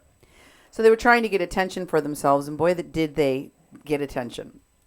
And in the process, they broke this window, which Paloma lied about, maybe to cover up for her bestie, Krista Torres. Who the hell knows? Mm-hmm. The reality is that not only did they break it, not only was she stalking Fabiana Baldo during the chaos, but she also was trying to make up excuses for why they were going to say the window was broken. Remember, Jovi Val didn't think anyone would believe them because it doesn't look like someone just knocked on a brittle window. It looks like someone punched through the window. Listen for yourselves. I apologize for the quality of the audio here. Mm-hmm. It's not the best audio. Nope. We're not going to have a video here. It's just an audio clip. Yep. Mm-hmm. And it isn't the best quality because it was a very long clip that Alexa had on her, I think, on one of her machines, and she didn't know how to send the full thing because it was too long. I see. So it's chopped up into little pieces. Here we go. Here's the first one. And it didn't work, but the second you went out there and unlocked the door, it did fucking work. The same code. Krista, 39 and 4949 are the same fucking code. Come here. Krista, please. Science is science. 3939 and 4949 are the same fucking code on that door. Rusty. You're still with that rusty shit? Here, come here. No. I don't want to take a picture right now. Just come on. Guys, No, I'm this was just... not, she fucked up. She typed, obviously. Whatever, it's fine. We'll just say that we slammed it Are you and crazy? fucking, you know. How the fuck are we gonna explain that? That doesn't look like a slam. That looks more like a... Let's just take it off. Nobody's gonna know. She didn't know code. Listen. This is what we're gonna do. We're gonna call somebody, and we're gonna replace it, and we're gonna pay for it. It's gonna be about $40, and we're all gonna pay for it. And that's What do you mean it's gonna be $40? It's gonna be $40. Is that broken all the way through? No, it's not. It's only one. It's not gonna listen, be guys, stop. Listen, Joey, it is. All you have. Why didn't you just ring the doorbell? Why didn't you come outside the car? Why didn't No. I was don't. No, I was trying to open it. No, Don't even try to turn this on me. No. I was trying to open it. Don't even try to turn this on me.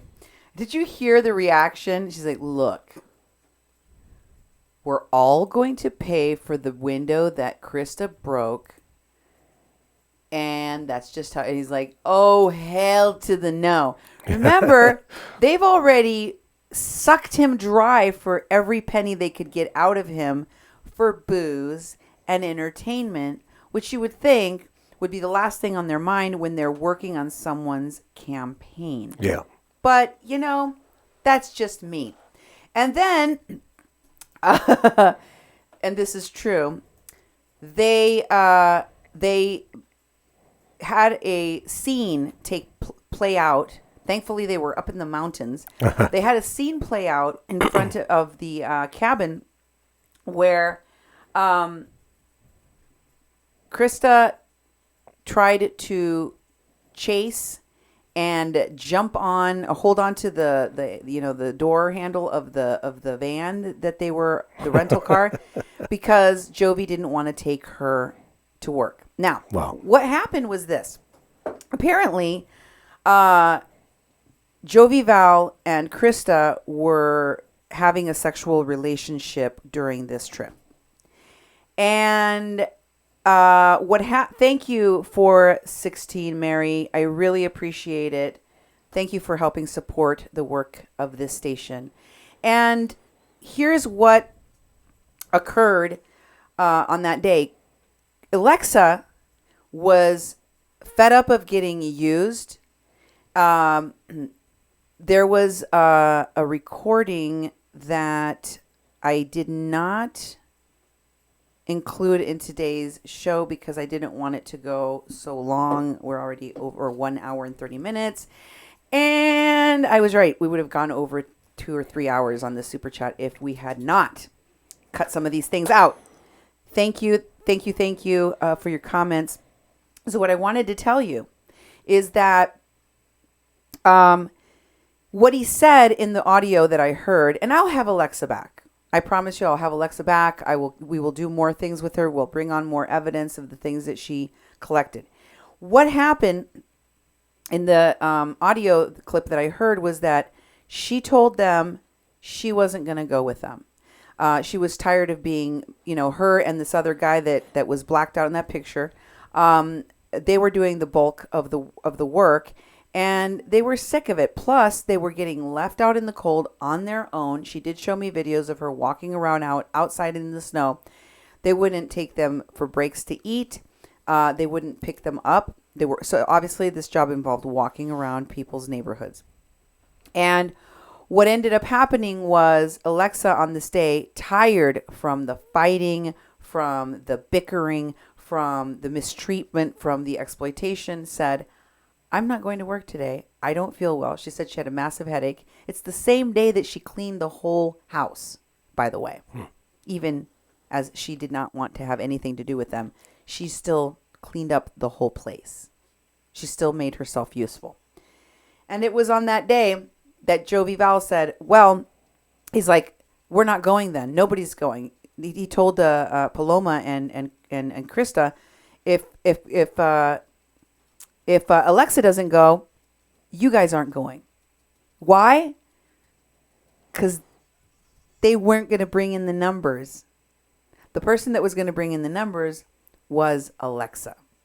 And the only thing that Jovi had to look forward to by taking these two other women who don't like to work and act like clowns the entire time is to carry the dead weight, deal with their nonsense, probably, have to deal with the rages and the hysteria that these people put into the daily job.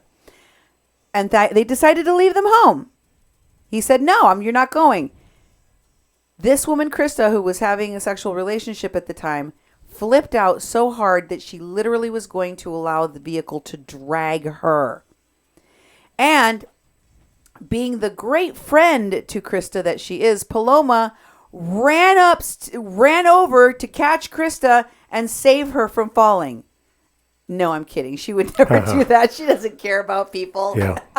She's on her phone. I'm just joking. She was, Duke. Did Really? you guess? Yes, she's on her phone trying to film it. I'll show you that picture in just a minute so you can see.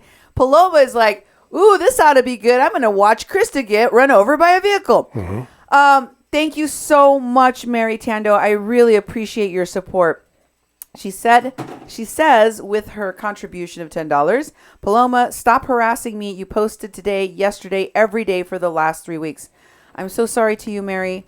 I know that, there is a lot of backlash you've been getting from many sources. I applaud and commend your strength, your fortitude, your courage. You've given hope and courage to other people in the process of showing your strength, showing your kindness, showing your grace under fire. And I really, really appreciate that because you show us how we should deal in these situations with people like this. In the most adult, mature, and effective way. And that is by coming together and exposing, showing the world the emperor has no clothes. That's what we have to do. That's what we have to keep on doing. And so to all of you who have been contributing on this live stream today, on this super chat, I thank you very, very much. It really does show us the tremendous amount of love and respect that you have for our work, and it allows us to keep bringing you super chats and bringing you this extra content on our YouTube channel. Now, having said that, I want to go back to the story and show you the video where Jovi Val and Krista, his then lover, remember this is a man married, supposedly married to Paloma's bestie, in quotes. I don't think she can have any friends because she doesn't know how to relate to people, but supposedly her friend Natasha of the Black Lives Matter movement, I've heard, is unaware or okay with this man having a extramarital relationship as well as Paloma. Here's that video clip.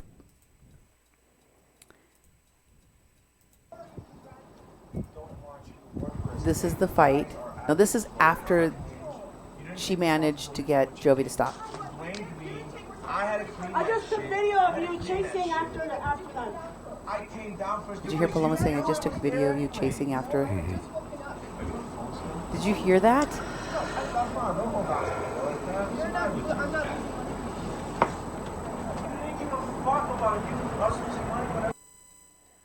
More and more arguing, Duke. Yeah. What do you think of that? It never ends. Can you play that one again? I sure can. Can you just play that again? Because it's so quiet. I really think it's cool if people could just hear it one more time. All right. And I've got it turned up. then now they're aware of the level of volume it's on. So put on your ears for this one. Don't want you to work for us today. You guys are out of control. You're unhinged. You didn't take responsibility for what you did. You blamed me. I had to clean I just that took shit. video of you chasing after them. I came down first because you knew it was there anyways. No, I had just woken up. Are you on the phone still? No, that's fine. Don't hold on to me like that. What's the matter with you? I'm not. You didn't give a fuck about you. Us losing money, whatever. Duke, did you hear what they said? It was kind of hard to hear. You know, I don't think the audio is very good on that one, and I had to crank it all the way up. So I really couldn't catch some of the things, even though I have headphones on. He said, you didn't take responsibility for what you did. I'm assuming he's talking about the window, although it could be any number of things. Yeah, exactly. And you said you blamed it on me, which she did. You heard her yelling at him for watching a Trump rally and not, not being at her beck and call at the door, waiting for her to get home from her drinking. And you guys are out of control, he said. He says you're out of control, right? Okay. Go back and listen to it if you missed it those 2 times. This just confirms the fact that even Jovi, it's on video. She lied. It was a poop show. They were out of control. They were doing a horrible job. They couldn't get along. It was horrible. And here is Paloma for fraud, which you heard on that video clip say, I took video of you guys, la la la. And here she is taking the video. There's a picture of her.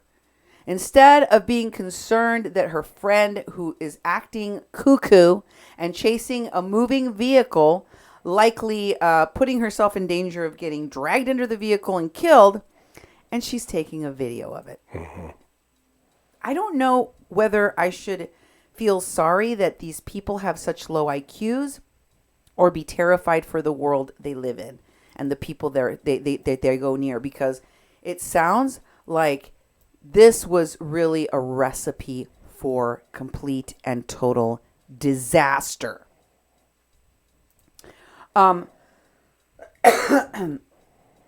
So, in this next part, Paloma threatens Alexa. This is the threat. This is the fight. This is the confrontation between Alexa and Pendeja for Fraud, which led to Alexa going and filing a police report. Do you remember the police report I showed you? I remember. This was the fight that led to that. And in this video, you're going to hear Pendeja for Fraud threaten her in Spanish, te voy a partir la madre. Te voy a partir la madre. Te voy a partir la madre. She doesn't say it 3 times. I'm repeating it so you get it in your mind, so you know what you're listening to, which means I'm going to smash or slash open your mother.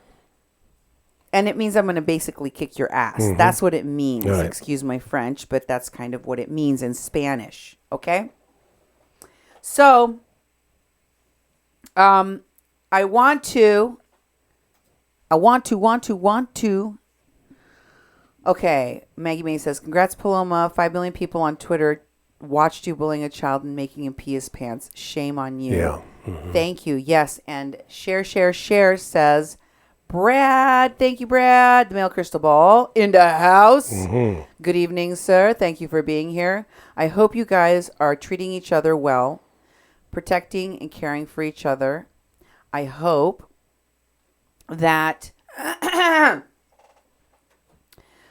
people are... Oh, shoot. I just unplugged my computer. Duke, it's your turn to talk.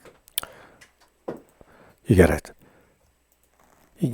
quit unplugging stuff and keep stuff plugged in. The technology I whiz. Kicked it with my foot on accident. Yeah, it happens. It happens. It's got a battery in it, though. It should last for a little bit. I just hate to have it suddenly go off on you.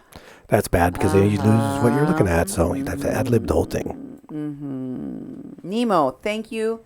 Thank you for explaining the process to people. I really appreciate my moderator, Nemo. Chip off the old block, knows what the heck he's doing. Mm-hmm. He is an adult. He is a person that is non-neurotypical, but hella smart. In some ways, I believe that this child of mine, this sweet child of mine, is a genius in many ways. And he's a damn good artist and a hard worker. So I'm going to tell you once again, thank you, Nemo, for the job that you do. I really appreciate Nemo. He's part of the team, right? He's part of the team that we work with here on a Mexican Crossing Lines. And I want you to know that the focus is on the topic. The focus is on the person that is being interviewed.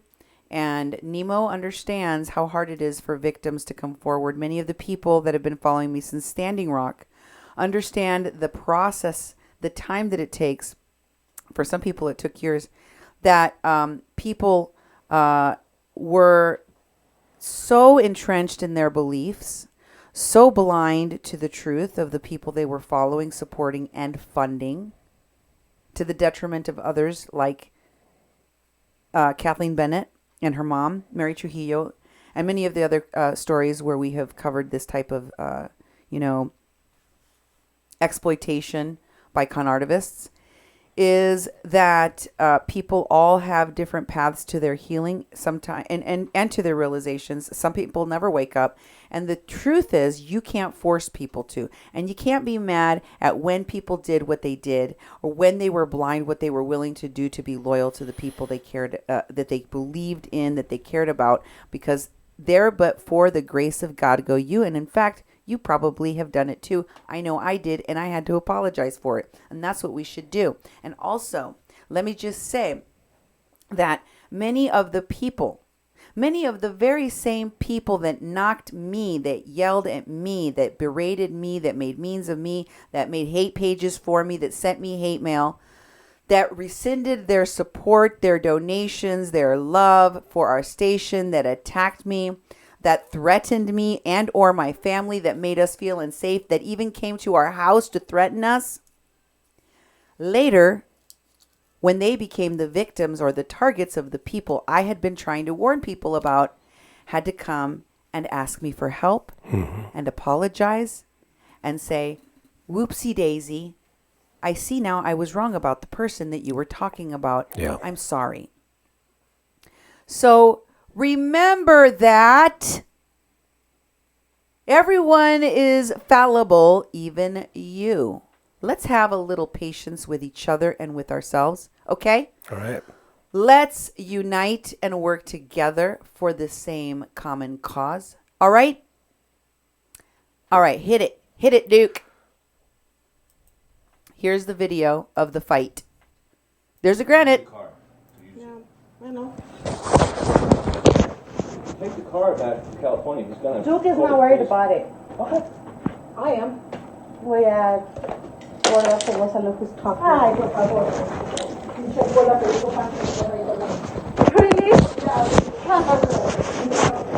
Really? Really? You have? You have? Why don't you tell me my face? Why don't you tell me my face? Huh? Are you recording this, Josh? Yeah, that's what I thought. Let's take that too. Pásamela. Come on, bring it. She just threatened to hit me. She just threatened to hit me. Get out! I don't care anymore. Wait, where you going, why don't Walgreens? you say what you said? No, leave my fucking phone Don't alone. you record. Leave. Why don't you tell her to stop recording? She's not. Don't record either. You guys are being stupid. Duke has both to of know you. what's going on. That's why you have. You know what? That's why you have a messed up life in Mexico. Wanna be fucking Trump supporter. You don't even live here. Go back to Mexico. Bring the car back. Now, I have to tell you, this whole fight ensued because Alexa had a asthma attack. She's an asthmatic. She was having an asthma attack, and she needed to go buy medicine at the store right away. Her chest was tight. She was already wheezing, and she had to go to the store. And no one would give her the keys to the vehicle. Oh, she kept wow. telling Paloma she was getting worse, and no one would give her the keys to the vehicle. So she was so controlling. She didn't want her to go. She didn't care whether or not she died. So what happened was that Alexa, who was having trouble breathing, had the temerity to call their boss, all of their bosses, and tell him that she needed to go to get medicine for her asthma. Wow. And that's why you heard your name at the very beginning of that recording. Duke doesn't care. Did you hear that? Really? Uh-huh. Mm-hmm. Duke doesn't care. What? Because she was because Paloma said, "Don't give her the keys to Jovi, so don't let her go, because she's probably going to steal the rental car and drive to California with it." And she was like, "Oh, please," basically, like, "that's ridiculous that you would be making an accusation like that simply because I asked to go to the pharmacy." And then she says something to her in Spanish, which of course I told you is she told her she was going to kick her ass. And that's when Alexa said, "Okay, do it. Yeah. Do it. Go ahead and do it." Bring it on.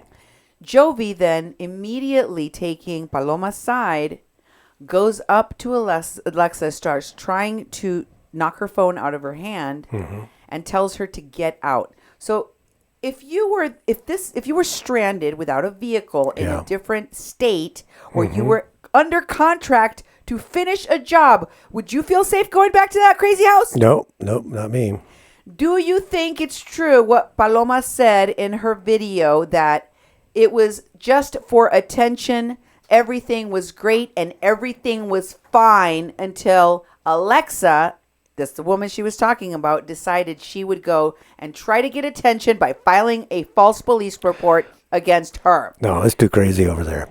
I mean, it was like there was so much going on, and so much dysfunction, so much swearing, so much violence, so much unsettling, and they're supposed to be working together. And people working and living together, and and conditions that the living together has a lot of stress, you ain't going to do very good work. You're going to have that stress carry over into the work. Maybe it was the stress of the work that they were bringing home with them. That was a crazy scene. I wouldn't want to go back to that every night. And I had a daylight job. They probably worked 10 hours a day. If they were doing canvassing and that sort of stuff.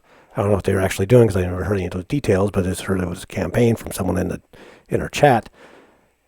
And going back to that every day, I wouldn't want to go back to that every day, especially when they're breaking stuff and burning stuff and yelling at each other and filming each other and all this stuff. Now it sounds totally crazy. Thank you, Big Troll. Thank you, Big Troll, for your comment, for your support of our work. I really appreciate you, too. I love your comments. I love seeing the interaction on my super chats. I do like showing you lots and lots of things and, showing my receipts and giving you the high quality that you expect from a Mexican crossing lines. You know what we bring to the table. Terry says 274 watching and only 114 likes. Looks like we have many crazies watching. Yeah.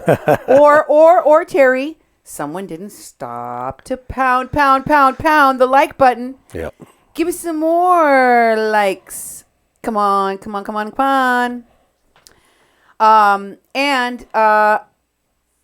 I also want to thank each and every one of you that supported our live stream today with your monetary support. It is a lot of extra work that we put into our super chats and our programs to bring you all of this very detailed, very, very well-researched information presented to you in a way that is intelligent, that is reasonable, that helps you learn about the person that I'm exposing, and that makes all of these victims feel safe and heard.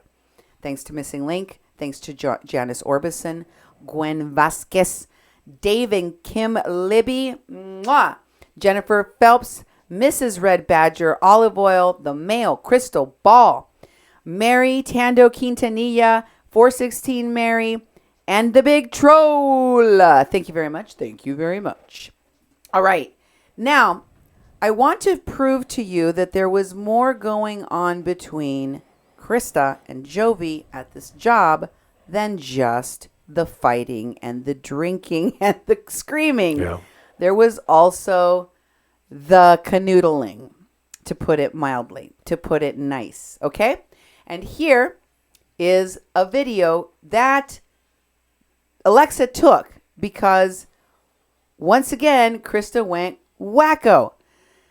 So she didn't just try to run after the van the day that Jovi didn't want to take them to work, which I just showed you. She also jumped out of the vehicle when Alexa was driving. She ran into the field. She started walking away, and Jovi followed. And Alexa decided to film for posterity because she once again didn't want to have any one of these people she knew would be lying their asses off to cover their own butts for the craziness on their behavior. So she filmed what was going on in front of her after she stopped the vehicle. Here's the footage. This is Krista and Jovi, and you will see them embrace lovingly. There's no sound, of course, because this is being filmed from inside the car. Oh, yeah.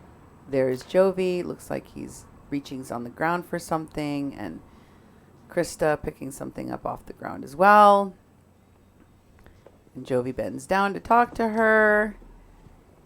And they're kind of out of focus right now. Now they're back in focus.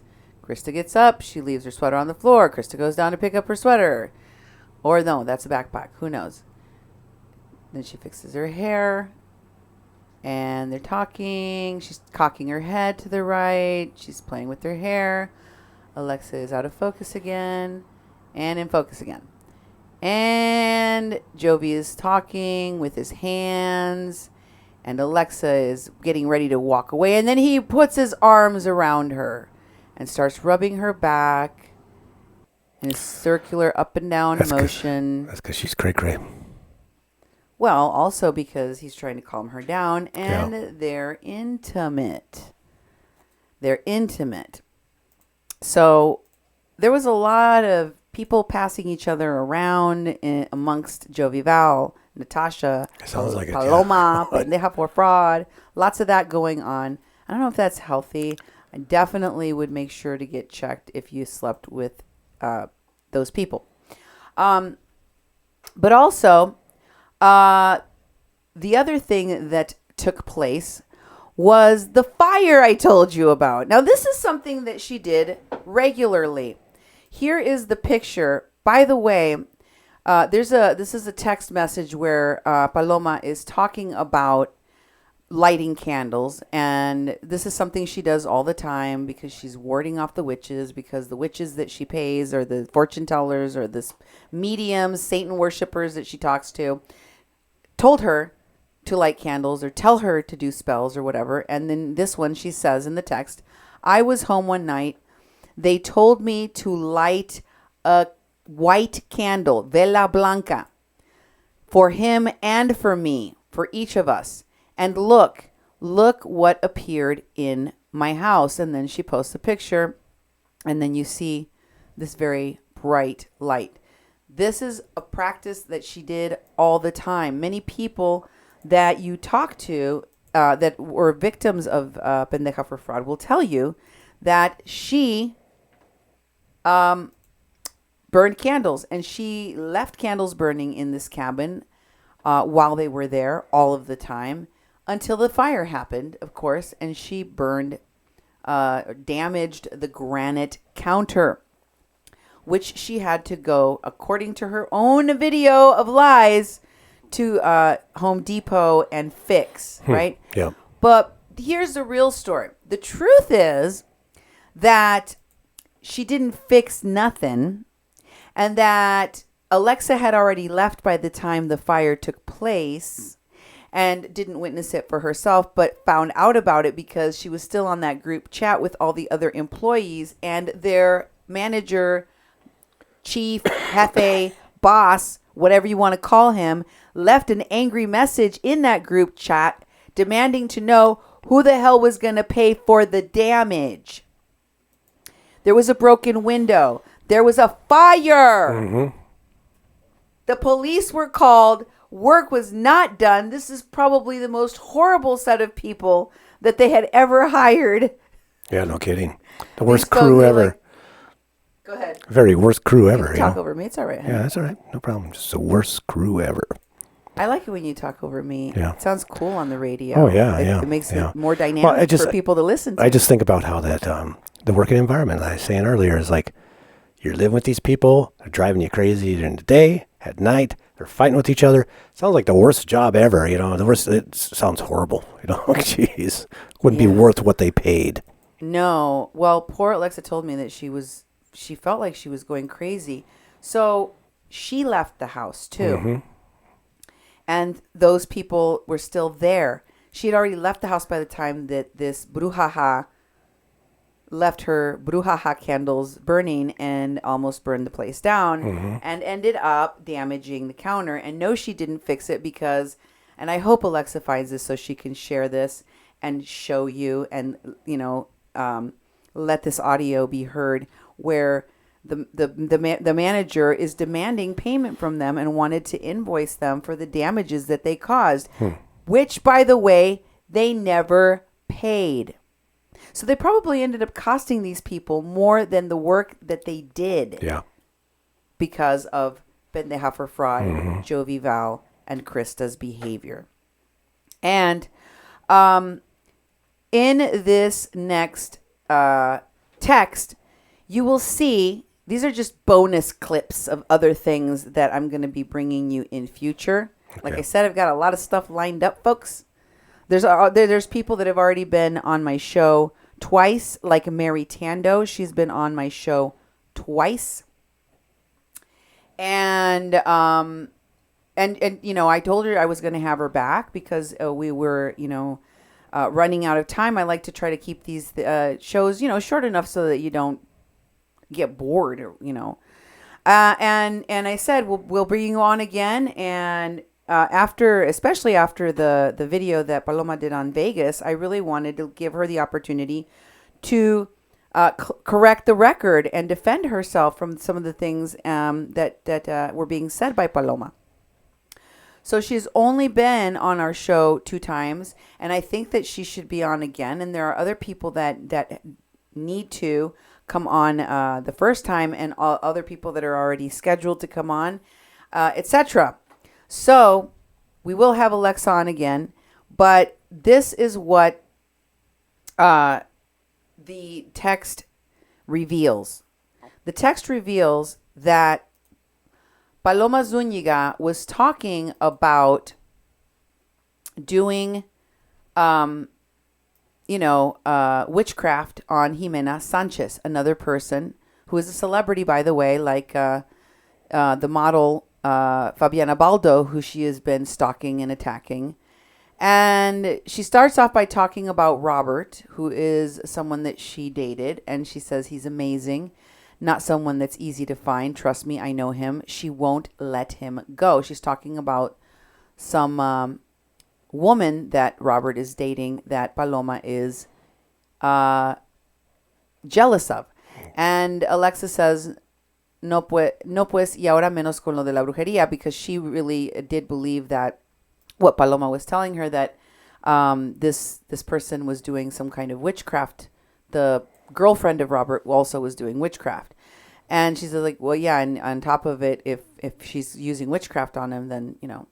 And then Paloma says, but this woman that she's talking about, which is Jimena, this woman is a pendeja. Look at her. She uses that word all the time too. Mm-hmm. See? And she uses way worse words than that one. I use pendeja, but she uses all the other ones. She says, yo me he chingado a peores que neta tienen hasta pacto con el diablo. I have effed with worse people. I have effed up even worse people than her that truly even have pacts with the devil. Diablo, in case you don't know, is the devil. So, how does she know so much about the devil, Duke? Can you tell me what your thoughts are on that? I don't know. You know, if someone's a devil worshiper, they know a lot about the devil because they're around people. I guess. They're influenced by people. I have no idea. I have no idea how she had all this stuff influence her. Eileen says, Paloma is so hot, things just spontaneously combust.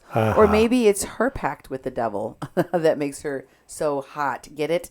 Yeah, and here's the rest of that Jimena Sanchez post. Will you read the rest of it, honey? It's in Spanish, but... Oh, that's right. You can't read that.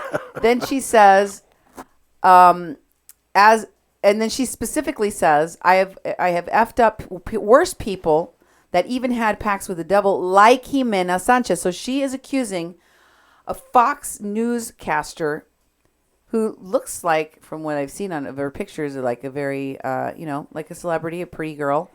But she says, like Jimena Sanchez, she's accusing Jimena Sanchez of being a devil worshiper, having a pact with the devil. Oh. And she says,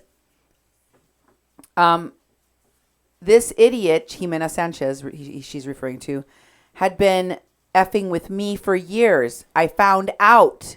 Who told you? Your witch? Your witch tell you that you were getting witchcraft done on you? You know that is what they do to get money out of pendejas like you. And also her parents too, and I beat them. She's talking about hitting. She said I hit them, like with her hand. Okay. Ha ha ha ha ha. Who laughs about hitting someone's parents? Yeah, really. And then she says, because they put it on me. Well, the mom. So she's talking about the spell, the witchcraft that was put on her, she claims. And who did it? Jimena's mom. And Jimena. She accuses everyone else of doing what she does. Everyone else does the witchcraft. Fabiana's a witch. This one's a witch. That one's a witch. I'm a witch. Everyone's a witch. Probably her crazy 8-ball told her. Kathy says that she loves your voice, Duke. Oh, thank you very much. They need to hear more of it. Yeah, too kind of busy right now. I know, you're doing a million things at once. Like you said, he is juggling things over there. Now, I want you to hear how crazy this woman is about stalking people. You heard that she stalks people, but you need to hear to what degree she will go, because you heard her trying to get a selfie so she could mess with what she thought was going to mess with Fabiana Baldo while the breaking window fight was happening. You heard her almost crash into a semi because she was doing memes and posting things on Fabiana Baldo's wall. You heard the crazy extremes that she will go to. Now I want you to hear her admit to this with Jimena Sanchez. She is talking about going to the airport to check to see if Jimena Sanchez is really flying somewhere she says she's going to fly. And this is what she had to say about her trip to stalk Jimena Sanchez. Hey you, I'm on my way to Inglewood, because I have to know, because really I have nothing to do other than fuck with these bitches, because they're gonna leave me alone one way or another, girl. I am gonna go over there. I'm gonna go to the airport. Oh, fuck. Did you hear what she just said? She said, because I have nothing better to do than F with these benches. Mm-hmm. Except she didn't use. That's right. She didn't use the word benches. Mm-hmm. Because I have nothing better to do than F with these benches. She's effing with the benches. Yeah. She likes to F with the benches. That's what she does. She has nothing better to do than to F with the benches. That's her own admission. But she says she's the one that's constantly stalked and harassed. Can anything that comes out of this crazy woman's mouth be believed? Listen to the rest of the recording. And see if it is her checking in for that 11:55 flight. If it's not, I mean, I think it is. You know what it is? I think that this bitch, that's not her real name. It may be something else. You know?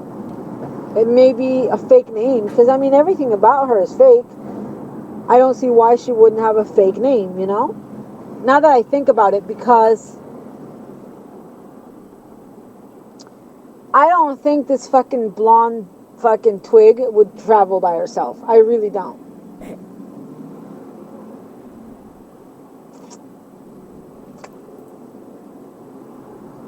So anyway, Fabiana has been sticking up for me a lot. Girl, you know what? I'm going to tell you something. She's been really down for me for this. Because if it wasn't, she has a lot of credibility in the movement, you know? People know her as honest and telling it like it is. So that's what and so, you know, she has, like, the major people in the movement, like, really respect her, like Kyle and what's his name, the one that you like, the Colombian guy.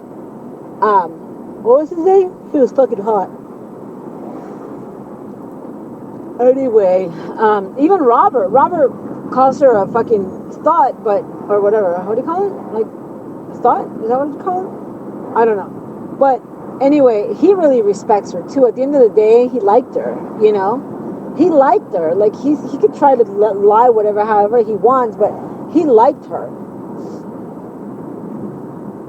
So, anyway, so, yeah, she's been really sticking up for me. To the point where this Freddie Lent guy, he fucking blocked her, dude. And he, you know what? He works for Trump. He actually works for Trump. So, so tired. Call me. I'm on my way over there. Well, to Inglewood. I'm on my way to Inglewood. Guess where I'm going? Thank you, Stephanie Essex, for supporting our work. Really, from the bottom of my heart, I appreciate it. Wow, guys, on fire. Thank you. Guys. Oh, my God. So much funny. And what audacity this woman has. Listen, you know now the woman that she has been stalking for years, Fabiana Baldo, who she claims is a witch that killed her dogs, that she killed herself. She murdered her dogs through neglect and mistreatment and then blamed it on witchcraft and on a model named Fabiana Baldo, who she talked to, who she at one point liked, who she defended and protected and wanted probably to be just like. Fabiana has really been sticking up for me. Fabiana has really been helping me. Don't worry. Paloma bites every hand that feeds her. Yeah, Paloma stabs every back that upholds her. She's an equal opportunity backstabber. She's an equal opportunity opportunist. There you go. She's an equal opportunity taker advantage of. She doesn't mind blaming, deflecting, and attacking anyone, no matter how important, no matter how well respected, no matter how crazy or pathetic her lies sound to even logical people. And yet, I bet a large percentage of the people that are listening to the sound of my voice right now actually followed her. So like I said before, we need to get off of our high horses when we think about how this woman achieved a mass following of thousands and thousands of people, because there was something about what she was saying and doing that confirmed biases and captured the attention of thousands and thousands of people. Almost 100,000 followers, I think she had at one point. Wow. I'm giving her a lot of extra followers than she actually had, by about 30,000. But that's fine. I'm just saying the point is. And the next thing I want you to hear is an audio clip. In this audio, they're talking about the man, Robert, that you heard her talking about. That she says is a great guy in the text messages that she was dating and obviously in love with, because after they broke up, she was lighting candles, as you saw in those text messages, for her and for him, because they weren't together. Because she needed to get her man back. And she was worried that his new girlfriend would never let go of him. And you know what? That didn't work out. Because almost everyone that finds out that Paloma for fraud is a psycho runs in the other direction like they're on fire, trying to get away from her. And guess what? She was obsessive and psycho as well. In this audio, after she has asked someone to perform witchcraft on him, which she admits in the audio, she says, listen for the word embrujado. Embrujado means bewitched. Like the brujo is the witch, right? And she says he's embrujado, and so he doesn't know what to do right now. She's laughing and enjoying the fact that whatever's going on in his life, he's so messed up because she used witchcraft on him that he doesn't know if he should scratch his watch or wind his butt. and basically she's saying he doesn't know if he wants to love me or hate me, love me, hate me, F me, or kill me. So here's that clip.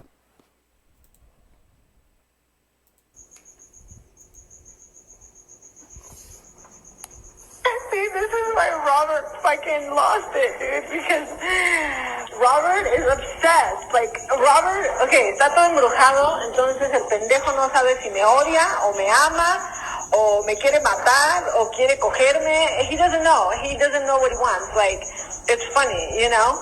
But you think if he didn't give a fuck, he would care about his friend sending me a dick pic? Like, of course he wouldn't care, you know? Of course he wouldn't fucking care. Jeez. Wow. Of course he wouldn't care if he didn't still love me. And she's talking about a dick pic, Duke. Yeah. Somehow I got labeled the very low-class Mexican. But this woman... I know. And listen to her language. Listen to all these people's language. Quit swearing so much. I could never put something like that on the radio. It would just be full of blank holes. You know, people can beep, beep, develop beep, your beep, vocabulary. beep. Be expressive. When you're angry, you can think of other words that are acceptable words to be able to speak. It's just driving me crazy. I don't want to be around these people at all. I feel like I've been in the middle of them all night. I want to get away. I want to get the heck out of this place, you know. You know what we could do? We could do a sauna after this. Cleanse ourselves. Wash the caca off of us. Yeah, like, for sure. All of this. And just, you know, cleanse the body and the soul. Definitely. Get rid of the toxins, all of that. Well, this is where I restarted the interview again, thank God. So let's hear the rest of the interview after The part that I that we accidentally erased. Okay, here we go. I didn't record it because I paused the audio. Here's Anyway, back to here it is. Alexa speaking. Back to Alexa. So hold on a minute. Let me. You cut out there for a minute. Are you saying that she followed him around and she was saying that he wanted to have her baby and that the girlfriends were doing witchcraft on him? They're talking about Robert again, okay, folks? Just so you know, you have the context. All right, go on. Yes, according to her, all of his girlfriends did witchcraft. But in reality, like I said, she projects, so in reality, it was her doing it. And I still did, at that time, I still didn't catch up to her BS because I was like, oh my God, I'm like, I don't believe in that stuff. But, like, I guess it seems to me that it's real because a lot of people do it. And I was still... I mean, sad to say, but I was still like blinded at that moment where I'm like, damn, like what a coincidence that, you know, in your little world, everybody does witchcraft except you. You're like the innocent one here. You're the victim. Everybody wants to hate on you and your body and your money. So, she was just obsessed with him like hardcore, and she wanted me to do her dirty work because then since he blocked her from every page, then she's like, oh, can you see if Robert, like, if he has his page up? And I'm like, okay, because I used to follow Robert because he used to do a lot of political videos, you know, and I used to follow him. He used to do funny videos and everything, so I used to follow him. But then I'm like, what? So I'm like, he blocked me? I was so, like, hurt because he was one of the persons I would follow a lot on Facebook because he would do, like, all kinds of videos, right? So... And then I realized, I'm like, he probably blocked me because I guess he sees that I'm hanging out with Paloma, so he blocked me. A lot of people that were friends with her before, like, blocked me because I was hanging out with her. And I had no idea. I'm like, why are these people blocking me? Like, I just had no clue what the heck was going on until I saw for myself, until I went out on that trip to Colorado, and that's what really, like, it was an eye-opener for me to see what this dirty person is all about, and it was just so disgusting. Like, I'm just so disgusted. Like, I can't believe I hung out with that type of person. You know, like, I try to pick and choose my, you know, who I associate with, but it was just like, how? I don't know, man. It's just so disgusting. Like, I can't believe that there's people like this in this world. Now, in this next audio I'm going to play, she's talking about Fabiana Baldo, the one that she almost crashed into a semi-truck for stalking. Yeah. And when you guys were driving back from Vegas, she says in this audio that she's going to kick Fabiana's ass when she sees her next. Let's listen. Oh my God, you want to hit that? There's all this weird shit going on. Okay, so Marco calls me right now. He's like, hey, are you okay? I was like, yeah, I'm okay. Why? He goes, I don't know, Robert's so pissed at you and Jovi Val. I was like, what? I'm like, Jovi, fucking Robert and Joey are like best friends, right? But 2 days ago, I told Fabiana, that fucking bitch, I'm going to kick her ass next time I see her. I'm going to fucking beat the shit out of her because I can't stand the bitch. Fabiana used to go out with Jovi Val, and one night me and Jovi met and we made this quick video, no big deal, and Fabiana fucking lost it because she got jealous of me.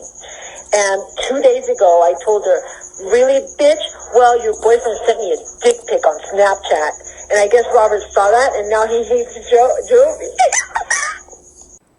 Fabiana is one of the many people that this woman, Paloma, has been harassing and threatening, and she's not the only one. In fact, there was a woman named Christine Shapiro that came on my show. I don't know if you got a chance to hear her interview, but she's the daughter of Michael Shapiro, another person that Paloma for Trump, aka Paloma Zuniga Delint, has been threatening and harassing for a very long time. What do you know about that?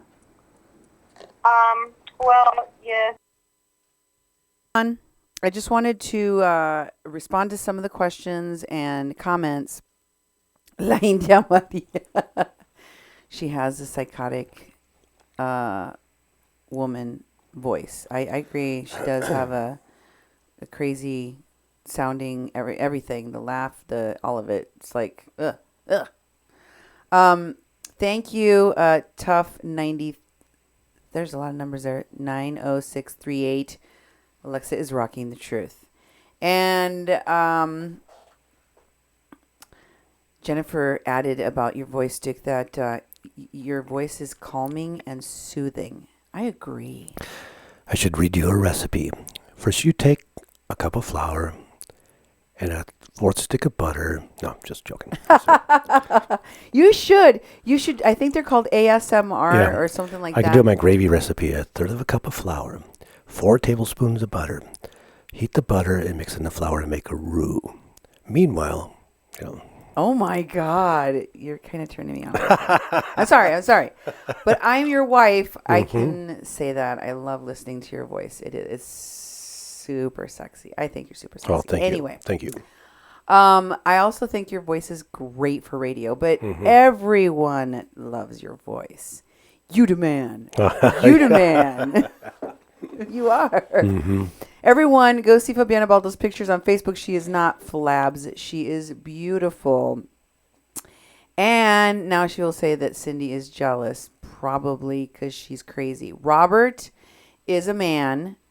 Robert is a man who Paloma dated and then stalked and did witchcraft on and has been stalking for the last 3 or 4 years, I believe. Wow. Yeah, he's been getting stalked longer than Shapiro. Jeez. Yeah, there are people that I told you have been getting stalked for many, many, many years nonstop. So when folks that have been more recently attacked, when you guys, I saw one of you in here saying something like, I followed her, you're right, I'm ashamed of myself. Folks, I know that that's a natural reaction, and there's a lot of resentment on all sides. Alexa just talked about how hurt she was that Robert blocked her because she was friends with Paloma. She didn't really know Paloma well enough to be close to her. By the time she was close enough and spent enough time around her to make a decision, she walked away. But the reality is that the damage was already done. She told you that she was basically blocked by Robert. What she didn't mention was that Paloma at one point used her phone or her device or her account to message Robert, who had blocked her and was at that point tired of her stalking. And Mary Tando told you that she used her devices and that she used her device to stalk this man, and that Mary Tando's number was then blocked from Robert. Do you see all the people, the resentment, the anger that people had for other people because they were supporting, helping, sometimes even doing dirty work for Paloma, many times unbeknownst to them, but many times beknownst to them just because they were being loyal to someone that they were trying to help or that they cared for at the time. They're not proud of it. Many of them feel super ashamed of some of the stuff that they did while they were friends or supporters of her. But we have to be kinder to each other. Look at what happens when we come together and talk. Thank you, Brad, for your support. Thanks, Brad. So happy for all the exposure. Me too. Mexican Crossing Lines is getting. Welcome to all the first-time viewers. Thank you for all you do. Thank you, Brad, for your support. We wouldn't be here without folks like Brad who've been following and supporting us for years. Yep. For years. It is because of people like Brad that we are still around. And let me share with you that the way that we do our work actually helps people come forward and speak their truth. It also helps information come out. Imagine if we were, putting people on top of broken glass on their knees and making them hold giant dictionaries on their arms for having associated with Paloma. Oh, wow. Like, why would we do that to each other? Why would we self-flagellate and flagellate others because they made the same mistake that so many of her followers, thousands and thousands of people made? There was nearly 80,000 people following her, and that can't be because that's all of them are evil monsters who deserve to be flagellated. It's because there's a lot of people out there that want to see the good in even the most messed up of people and want to help them. And if you were one of those people, it doesn't mean that you're a moron. It doesn't mean that you're a jerk. It means that you were trying to do something nice for someone. You're not responsible for a grown-ass woman like Paloma and what she did. Mary Tando says she is obsessed with Robert. She tried to use my Instagram to get in touch with him. I have her text messages asking, has he responded? Hell no, he hates her. He blocked me. He blocked you, Mary, because she was using your Instagram to try to reach out to a man that she was stalking. Now, if any one of these folks had really known the depth of the damage, the amount of crazy, any of her victims had really realized the pain, the hurt bag she would put all of them in, I guaranteed you they would have walked away sooner, faster. They might have even done more to try to expose her. But a lot of them still are too scared and too traumatized of what happened to them to come forward and open their mouths. So I'm really, really proud of those who have. Go ahead and play. Almost there. Like I said, I got introduced to her in Vegas. You know, she was just that one person that she was always stalking. She basically said, you know, Fabiana was jealous of her and her body and her life as well, just like other women. She said Fabiana was a wealthy woman, that Fabiana would basically pay a lot of brujos, which is like witches, to do her dirty work, to keep men, to you know, just get men around her. That she wanted attention. You know, she was just like always talking about her being jealous of her, including in Colorado, because in Colorado, she would also call, I guess, Jovi's wife or something. Like, she would call the wife and make fun of Fabiana, just laughing, making memes of her.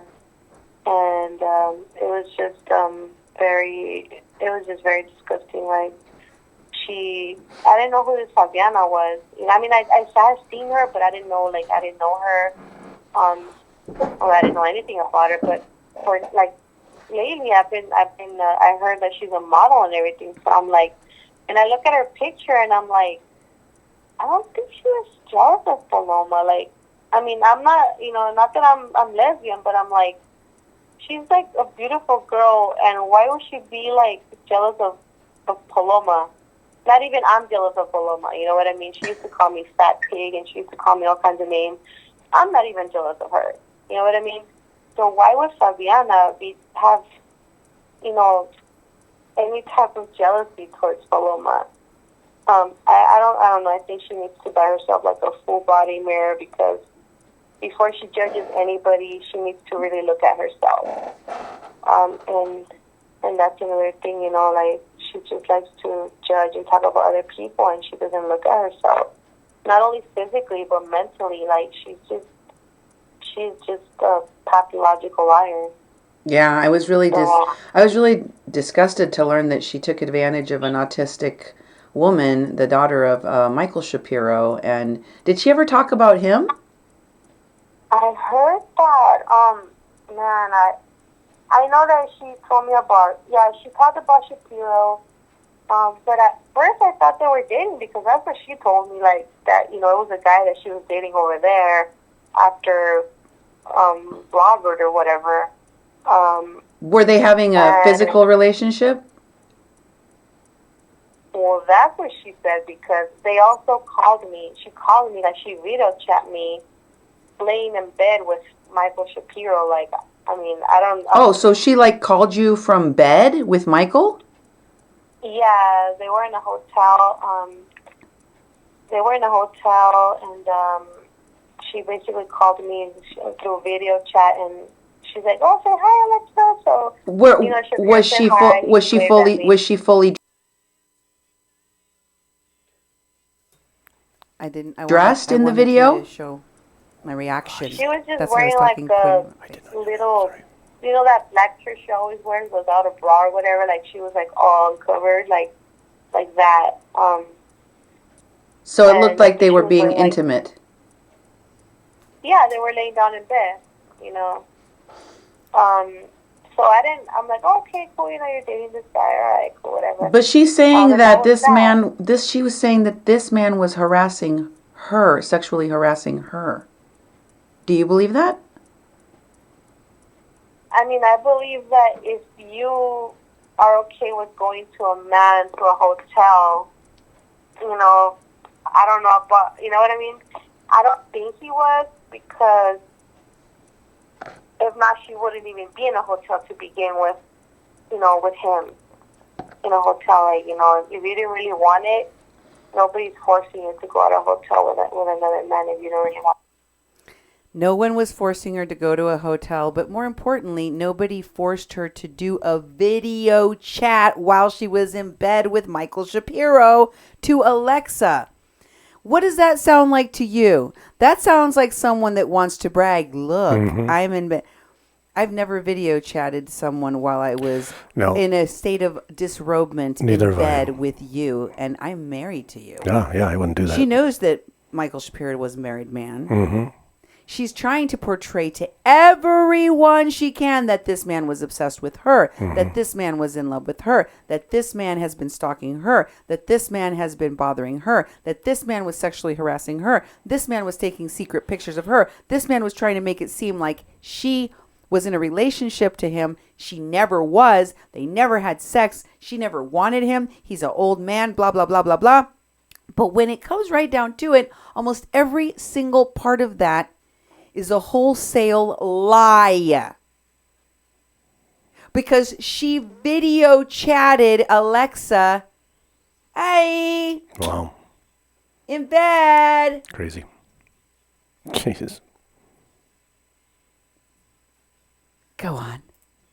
Happy with him, so I don't know why she says it's sexual harassment, because me personally, if I don't want a guy or I don't want to be with the guy, I just don't associate with him. I don't do nothing with him. And it's funny because later on she's like, oh my God, you know, he's so obsessed with me. Like, he's not like, she would take pictures outside the police station smiling, like, ha ha ha, like, I'm going to file a police report against him. Like, I'm like, when you're really feeling your life is in danger and you feel threatened by a person, you're not going to laugh about it. You're not going to post a picture of yourself outside the police station smiling. You know what I mean? So, to me, like, all of that is... By the way, folks, and this is true, she went to the police station to file a police report against this Michael Shapiro, which she does litigiously. She's a serial litigator, to use these restraining orders to try to force him to waste money and time and go from place to place and have to explain himself as to why this psycho is filing a restraining order. And she took pictures outside of her like this. Oh, well. Yeah. With the police station in the background. Jeez. Like, oh, God. Hi. Yeah.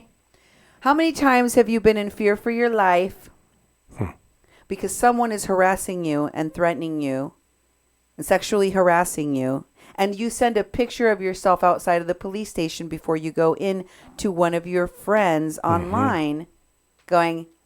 Yeah, exactly. She was flaunting her abuse of our criminal justice system to harass and attack Michael Shapiro and his family. and bragging about it.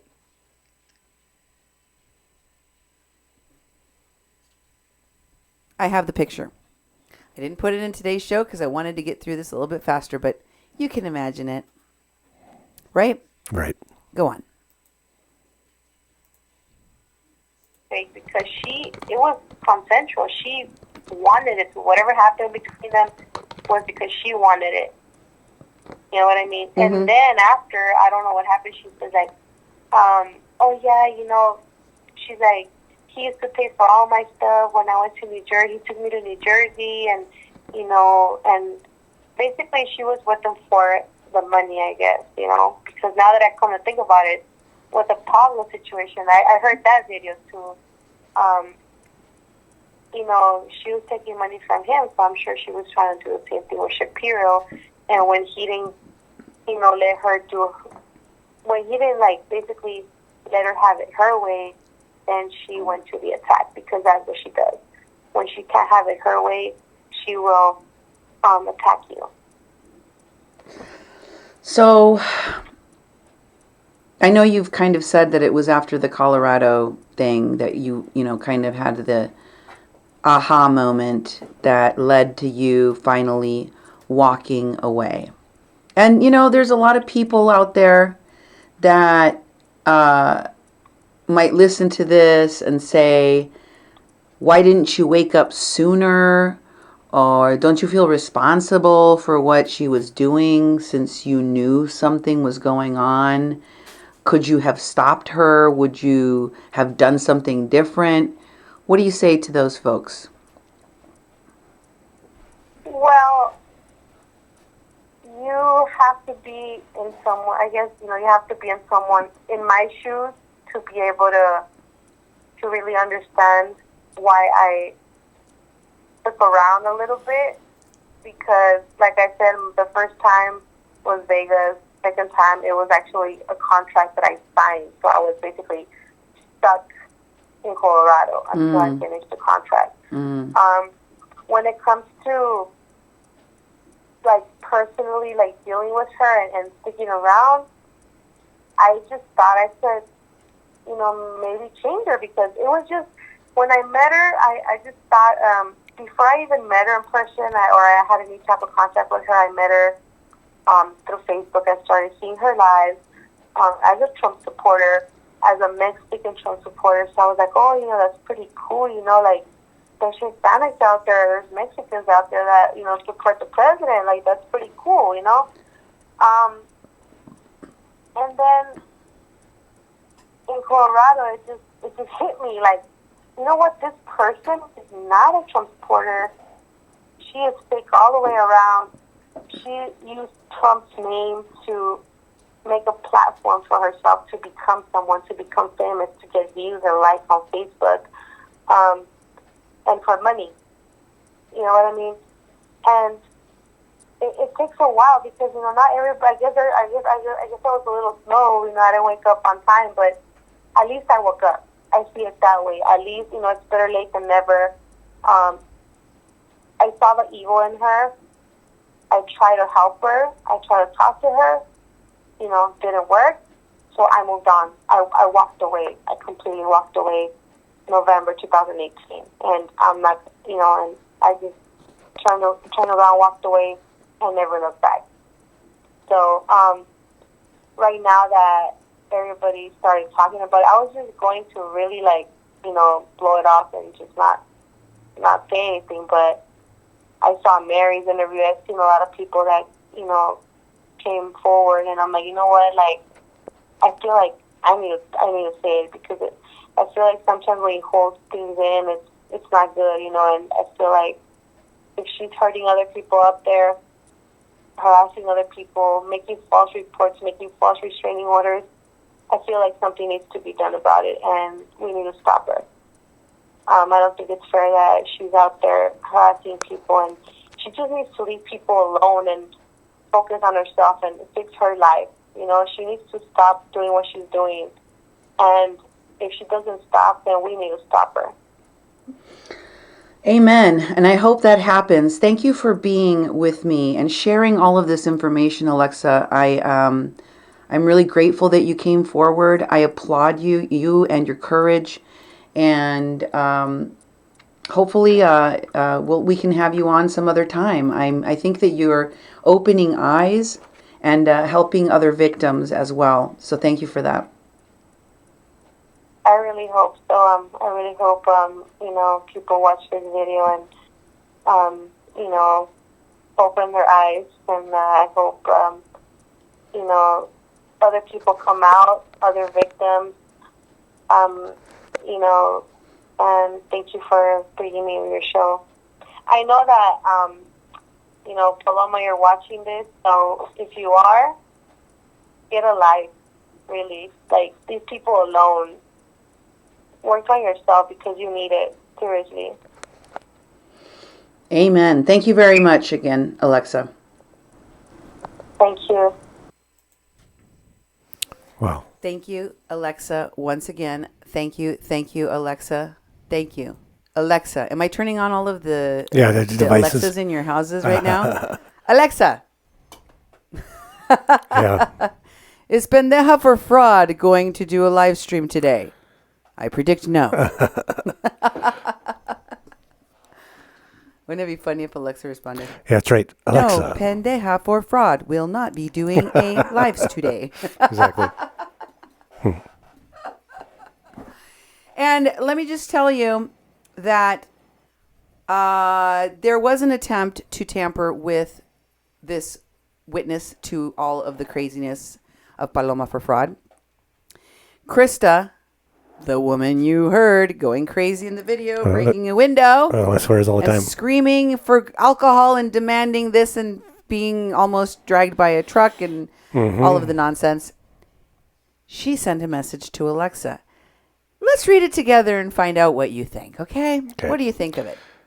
Krista, get the facts without being direct, and you're right. Can't get facts. Can't get the facts without being direct, and you're right.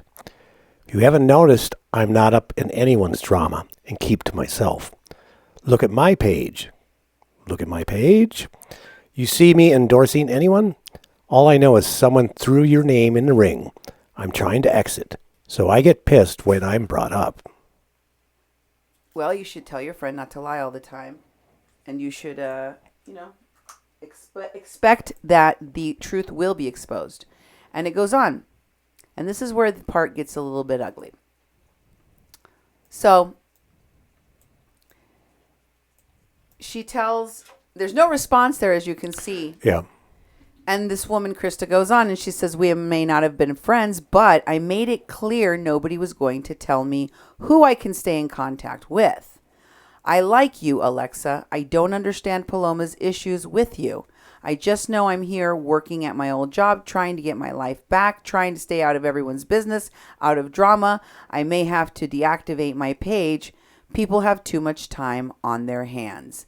And then, after no response, she messages her again and says, Mary wants your number so that lady can interview you. So look at this. This is a woman, by the way, who is friends with Paloma. And she says, she's talking to Mary Tando Quintanilla. And she says, she's carrying a message to Alexa saying, Mary wants your number so that the lady, that's me on the radio, can interview you for her radio show. I'm not giving it out unless you give me permission. I'm not getting involved. The last thing I want is Paloma going after you next. Last thing you want is Paloma going after you next. What does that mean? Is she telling her that Paloma will go after her? Mm-hmm. Is she warning her? Yep. Is it a veiled threat? I don't know. For the sake of Krista, for the sake of a woman I know is probably one of her many victims, I would hope that she comes clean, comes forward, and tells her own truth about what happened, what has happened.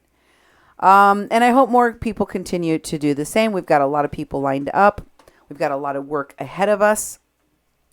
And now that that Pendeja for Fraud has gone viral, we're going to be getting a lot of hits on our shows from people interested in finding out more about who this pendeja is, and my shows will tell them the truth. Exactly. The real truth, not what the left wants you to believe, that she's this racist, sick, Trump supporter. She's not. She doesn't represent the president. She doesn't represent Americans. She certainly does not represent Latinos. She doesn't represent me. Thank you for being here on my Super Chat. Oh, yeah. So much. I thank you for your support. Be kind to each other. Be nice. Play fair in the comments, or you will get the Glock block, or you will get the time out from my moderator, Nemo. Thanks for being with us tonight. I look forward to seeing you on my next show and my next Super Chat. That's right. Good night. Mexican Crossing Lines. Good night, everybody. Buenas noches.